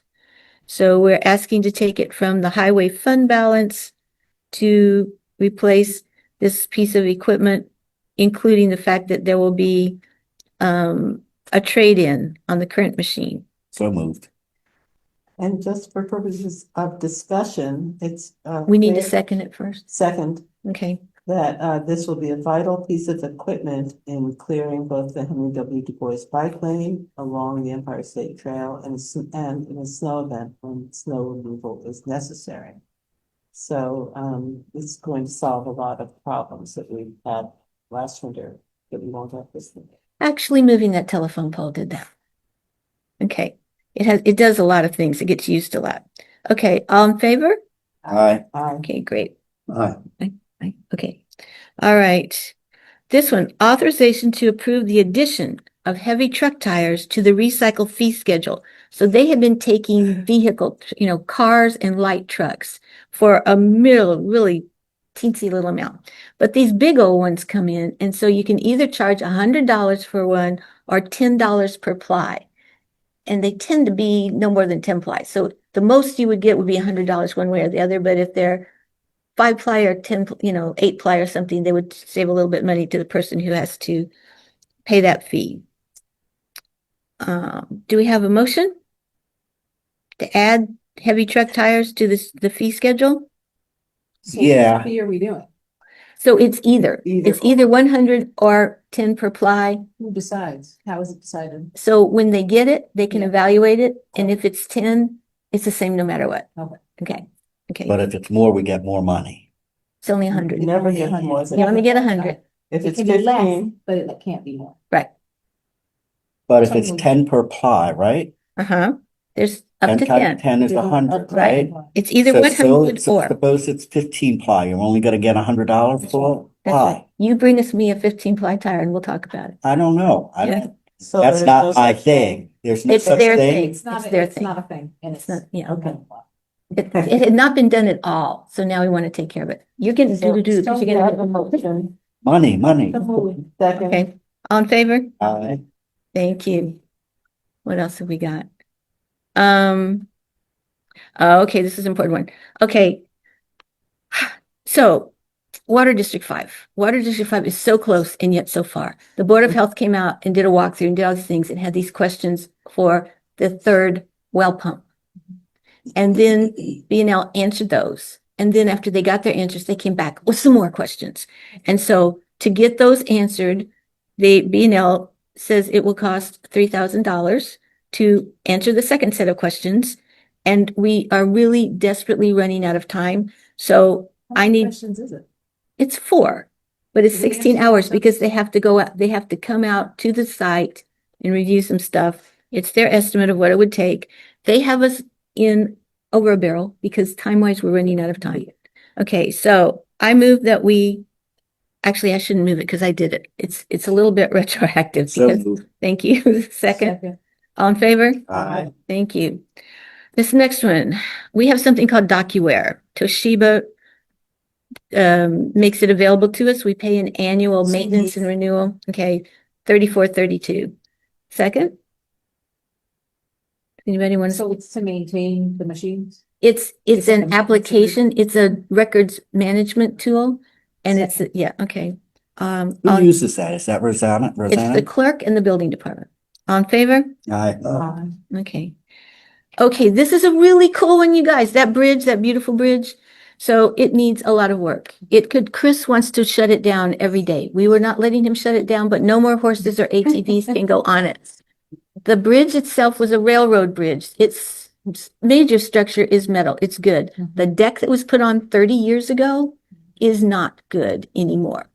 And it's going to cost plenty of money to figure it out. The Hudson River Valley Greenway, we talked to them. We pled our case. This is part of the Empire State Trail. This is a state, thing. Why should Little Old New Paltz have to take? They have told us that they have talked to their engineering group that they have on retainer, and their engineering group has given them a proposal to do structural analysis of everything about the bridge and the decking, and then come up with a set of options as to what might be possible to do. And it's going to cost $75,000, and they're going to pay for it. 75,000? Yes. It's a feasibility study. It's The structural analysis For the report? for the structural Pay analysis, for it. the structure, Greenway. They're paying. It's a big deal. Underwater scuba divers. Okay, so my question is, why is it even here?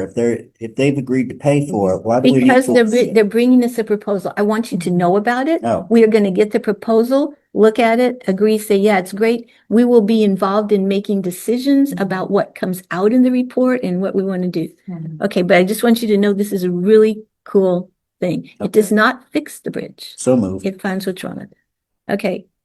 Second, and Amanda, I don't think you're making it clear enough that you reached out to the Greenway. Yeah. And said, our highway superintendent wants to close down this major segment of the Empire State Trail because it's dangerous and we're already not letting horses on it. We're not letting ATVs on it. And I said, we can't, Little New Paltz, we Right. can't do this. And they said, Heard we us. hear you. They heard us. And they came back with a proposal for feasibility study. The structural Yeah. analysis and the feasibility. So it's a huge, huge step to get started. Right.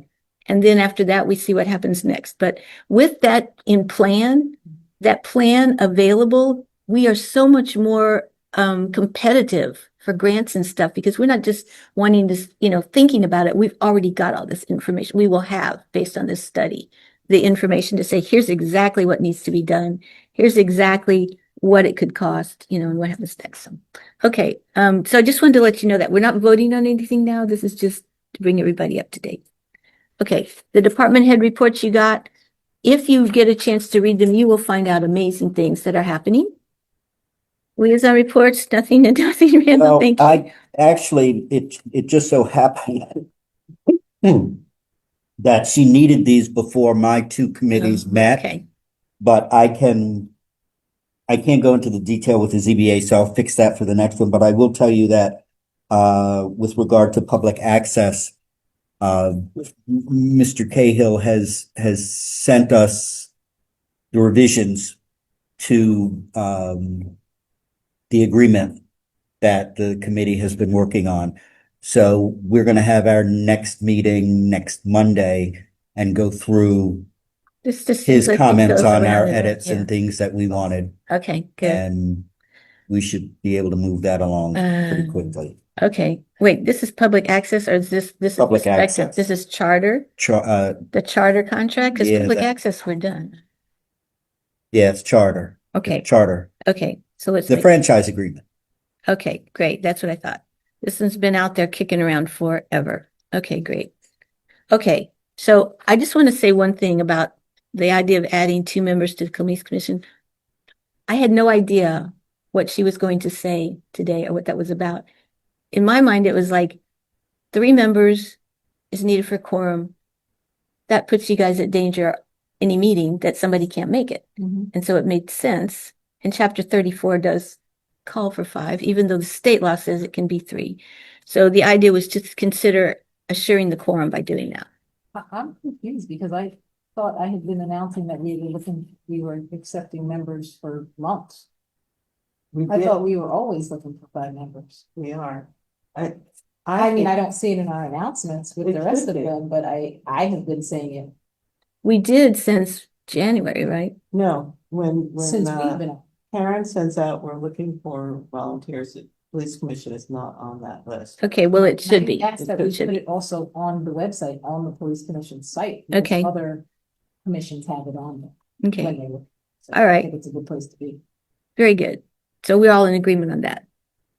We have been, we just haven't been And you actively. do just need to explain that the reason town board members are on the commission is that we looked at the state law, which said town board members should be on the commission.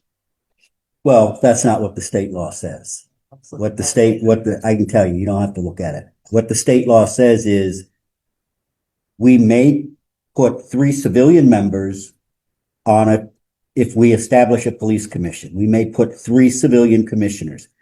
In the event that we put 1 commissioner, civilian, then 2 board members must be on there. If we only choose 1 person to be the police commission, it has to be the supervisor.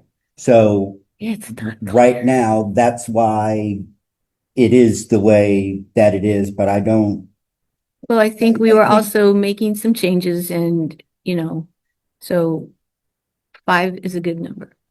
yeah, it is. All right. Okay, so that was that. All right. So now we want to go into executive session for the purpose of I'm discussing. sorry, I think Tom has a technical piece of information on that. No, this is not public hearing. Okay. This isn't public hearing time. Yes, ma'am.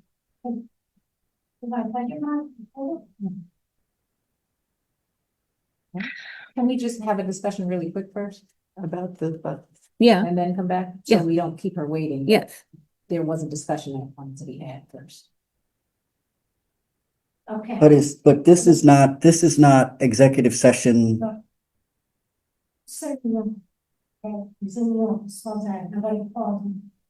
This budget modification is me, not Matt. I did it in the budget because what was budgeted, it's in his budget, it's in .4.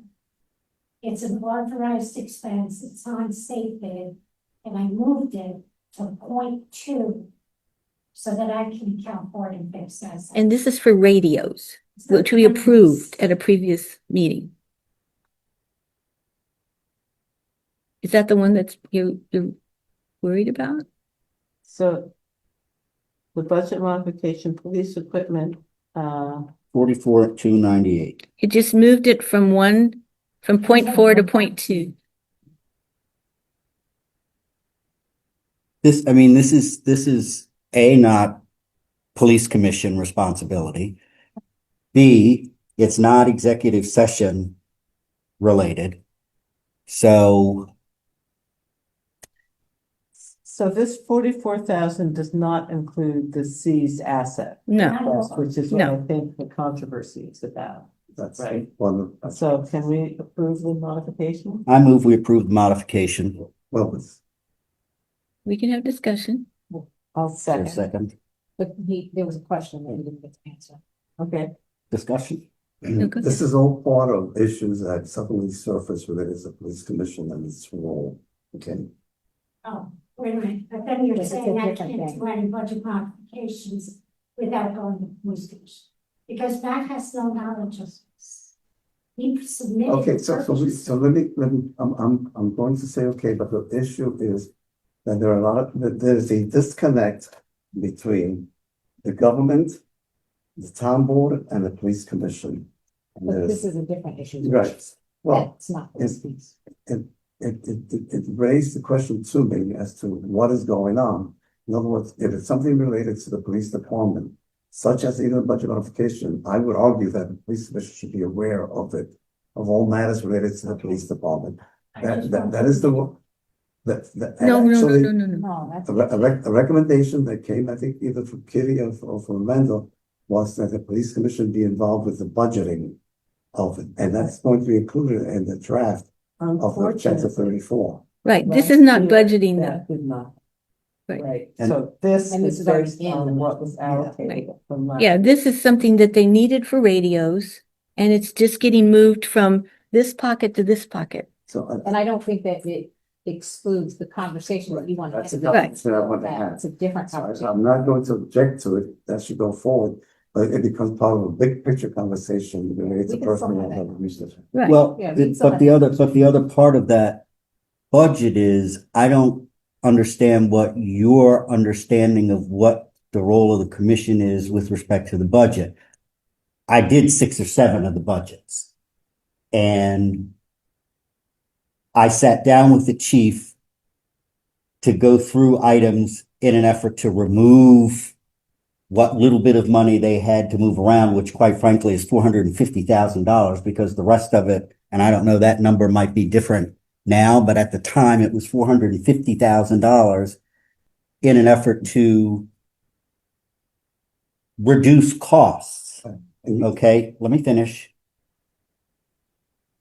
After that, we found we couldn't do anything. There was that 450 was like cleaning the police and shoveling the snow off the C2G build. I mean, it was, taxes that was, I don't quite understand why it was happening, but the police department was paying taxes as a government entity, but I raised a ruckus about that, but it fell on deaf ears. Once the town board approves the police department's budget, all the commission's responsibility is to make sure they stay within that budget. It is not to question any. He's already been authorized. If it's in his budget, the town board has already approved him to spend whatever it is that's there. You don't get to say, no, you don't get to do that, and you need to come check with me before you do that. That's not what your responsibility But is you as a just described commissioner. that you were involved back then in those years. That's creating, that is preparing the budget. Yes. But once the budget is prepared, it comes to the board. Everything that this man is doing, that this man has, that this man spends money on, some town board, before I sat my little butt in one of these chairs, approved it.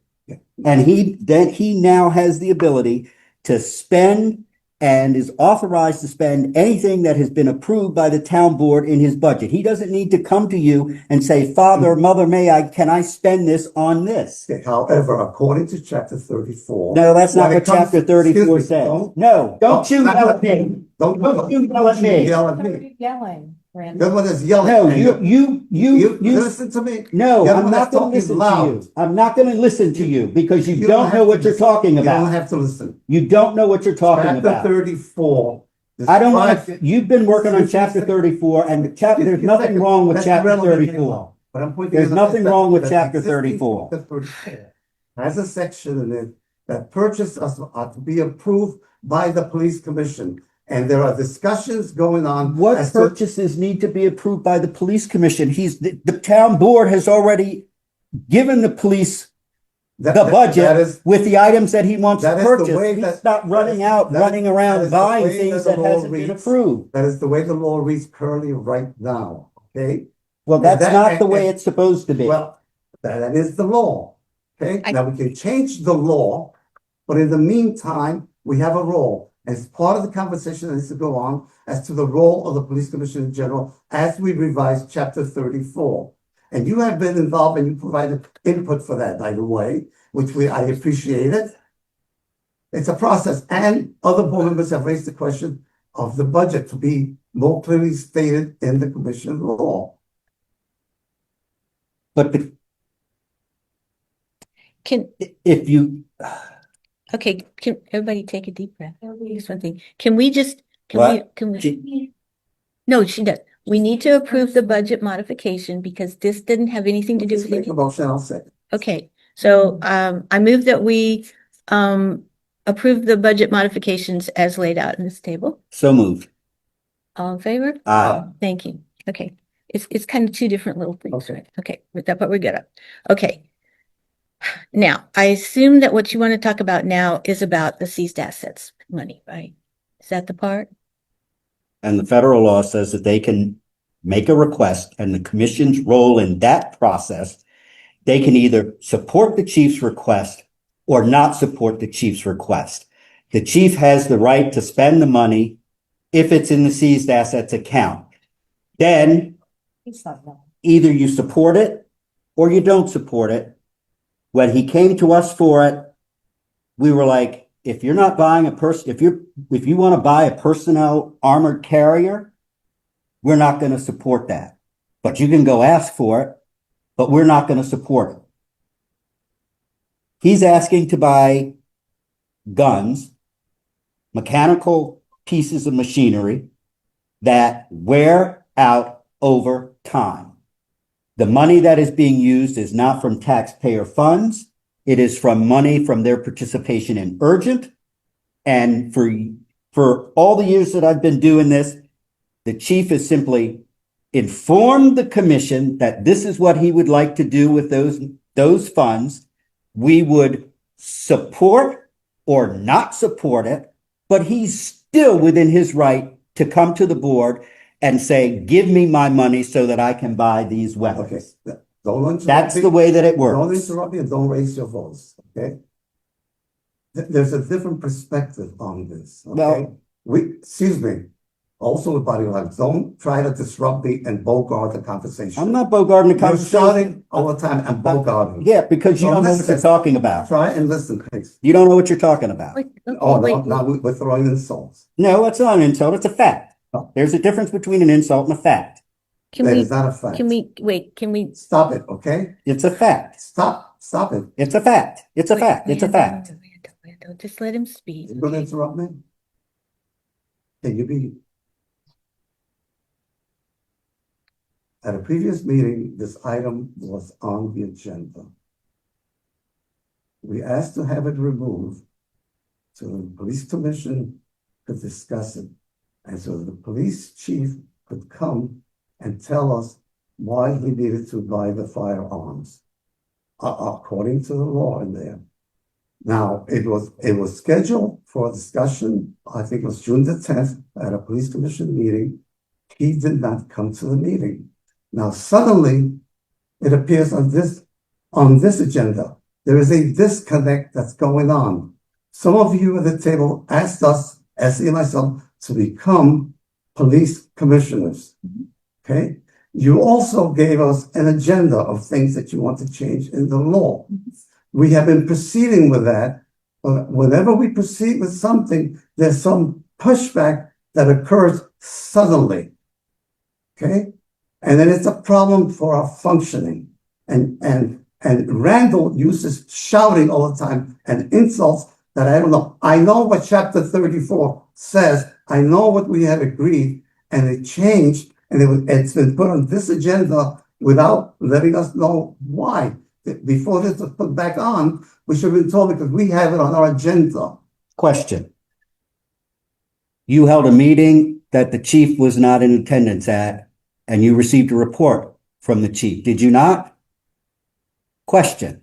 He was not there, but you received a report. That he delivers a reported person. He was asked not to attend that meeting, but my question to you is, you received a report from the chief, yes or no? That's all I'm asking you. We received some information from him. I don't know what it is at this point. Okay. I expected him to address it. Okay, so then my question to you, that report that you received had this information for those weapons to be in able it. to question him.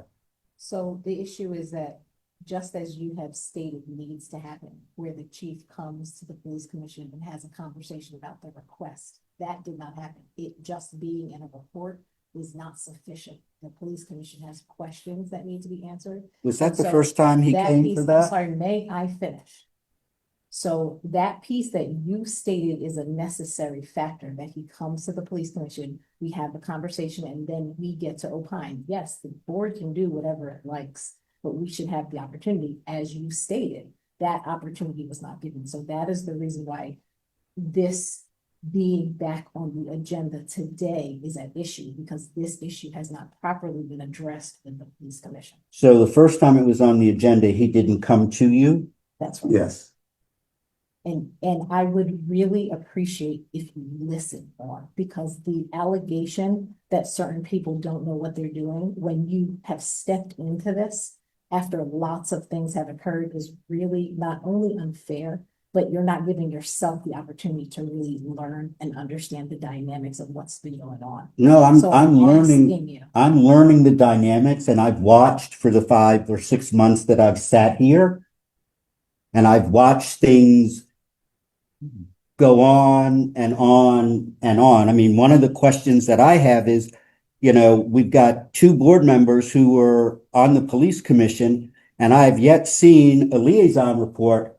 But we talk about From- it all the time. Right, You we said there's shouldn't, no liaison but we report, shouldn't but have to we talk have a about it. Conversation. We talk about your stuff at great length, Randall. So the thing is, in order for us as a board to be successful, to be efficient for this town as we need to be, this pointing of fingers and anger and contention must stop. We voted you on this board because we want you here and we really value your opinion. But what I'm feeling is this sense of I'm better, I know everything because you were on the police commission. I asked you to come because I wanted your opinion. But what's happening is that you're not viewing what's been happening. You're only seeing the view of what you dealt with. No, I'm see, I think that's years wrong. ago. So I understand that you No. were wrong, but it's because you only say that and you don't actually listen. I've And watched we're you not sit here being- and I've never been able to finish this. Rob- So I'm done. accuse us of Are we going into executive hoarding. session? There goes your tone again. What's next? Okay, well, this was the last item on the agenda that we haven't dealt with. And the reason it was back on the agenda was, my understanding was that when it seized assets, the police chief presents his proposal to the commission, and it doesn't require an approval or whatever. It's an informational thing. I understand, but we did not receive that information. So that is the reason why we're asking that it not be on the agenda, which is what we asked previously. So, I mean, But- obviously you all can do what you like, but just as you stated is supposed to happen, that did not happen. Okay, well, it was on your agenda. It was on the police commission agenda. So are we to answer our own questions? Because I still have questions that we were never able to get an answer to. But you just said it's to inform, correct? That was Wait, my understanding. Is that not what information means? You ask questions, you get information and you ask questions like we do with all of these other people who come before us, all of these other requests. For example, Chris's request here has all this information about what the equipment does, why it's needed, all of the things that it's going to benefit. This is just one sentence of something very important. Firearms that can take lives.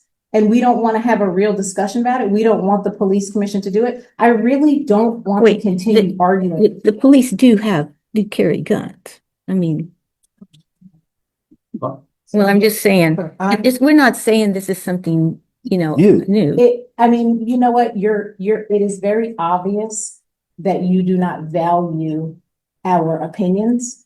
And so you can make whatever decisions that it is you'd like to make. I'm just trying to. So let's a sentence ever. I'm never afforded the opportunity to finish a sentence. Well, you make really long ones, that's all. No. Essie, I've been So- corresponding with Matt because I've had those questions. Exactly, but you're not And saying that's anything. all right. Well, you It says we have to be one on. Okay, so can we approve, I'm looking at. Can we approve- Protest of Randall's behavior. can we approve the chief's get request for information. $30,000? You know what, guys? This is ridiculous. Seized assets This is account. the most ridiculous thing I've ever seen. I'm- Why couldn't he show up to the meeting and explain what he wants? I move that we approve the chief's request. I move that we approve the chief's request for seized assets account. Yes. Of new firearms. That, It's a process. There's a process in place. And I don't know why it was changed suddenly, like some of the other things. My understanding was that it had been sent to You act on this. I didn't see your minutes. See, once again, you appointed us to have responsibility. We try to follow through, then this happens all the time. Through the back door, something changes without communication to us. well, but we each have. I mean, why is the Wait, police, let me why is the finish my police chief sentence, not present please. at the meetings? Why did you direct him not to attend the meetings? I told you why. Where's the complaint? This is not the appropriate place to be having this But conversation. you raised the question. No, you asked. I You told you asked. why. I've told you previously. I asked that What's the question. responsibility to individually ask questions? We did. emails. However, we can't do group emails. So I We have, can do this for information purposes. no, we cannot. That's Yes, you a can. violation of the open meetings Yes, law. we So can. I have been We do asking emails Matt, all the time. why, but you could have sent him the same email I sent him and said, why do you need this stuff? And I got an answer from him. We gave him the But agenda. you could have His said- responsibility was to but you come and could have respond and said- provide the information. And He did not could have come. gotten the information through an email with him, which I did. I mean, I'm never happy that we're buying guns that kill people, but that is what police. So you're going is, against the process that we had agreed to at the previous meeting, Which is, which is. We that agreed to the table it item until taken after your meeting. off The agenda, it will go on the police commission agenda. Right. We had it on at the last minute, just before the meeting that day. Suddenly we learned that the police chief is not coming. Well, that's It's kind of his how we all responsibility learned to be it. there. That's, well, there was a reason for that. there's There was a reason for that. an unrelated reason that he didn't, which you're aware of. I have no knowledge. I told you all I There- knew. the- I told you everything I knew. That's what I knew. That is That's the the best best decision. decision. Doing something that did not occur. I have not seen any papers on it, any information on it. I do not know what's going on. That I told you everything I know. That's all I know. I have not received any documentation yet either. Based on the lack of evidence and lack of information, you made a decision. like that without consulting with us? Well, I And don't, and describing there's an issue going on? If he has an issue, he should come and talk. well, that is something that we can talk about in executive session. But unfortunately, Thank you for coming back. I'm coming back because as much as I have been absolutely degraded and humiliated, I have a responsibility to the people of New Paltz, and I have several questions that continue to go unanswered. So unless you guys want to ask them and me to ask them here in public, we should go into executive session. Because I think this conversation is not. But I do want to. What are we doing with this? I'm not doing anything with it right now, Randall. I'm sorry. I don't think you're gonna get a second. But let's go and deal with executive session. I make a motion that we go into executive session to discuss the work history of an individual. Particular persons. Second. All approved? Aye, let's go. Okay.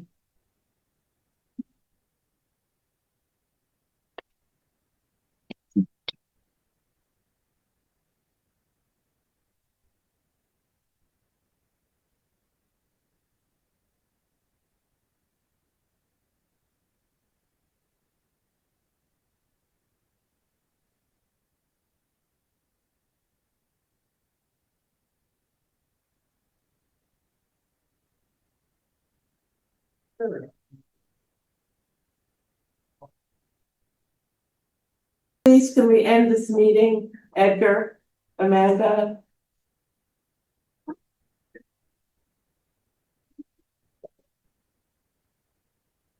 when it comes to the commission, Become lost me. I've got other things I'm trying to do. okay, but it represents, a major part of the work of the town. Well, so does a lot of other things. Well- You see here all these people who came here tonight wanting to talk about ball fields and stuff. So I make a motion that we come out of executive session. Second. At 10:31, all in favor? I I think on the screen there.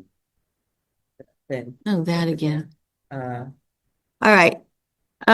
Just the one. So we came out of executive session and we agreed, not taking any action on we're it. not taking no action occurred during executive session.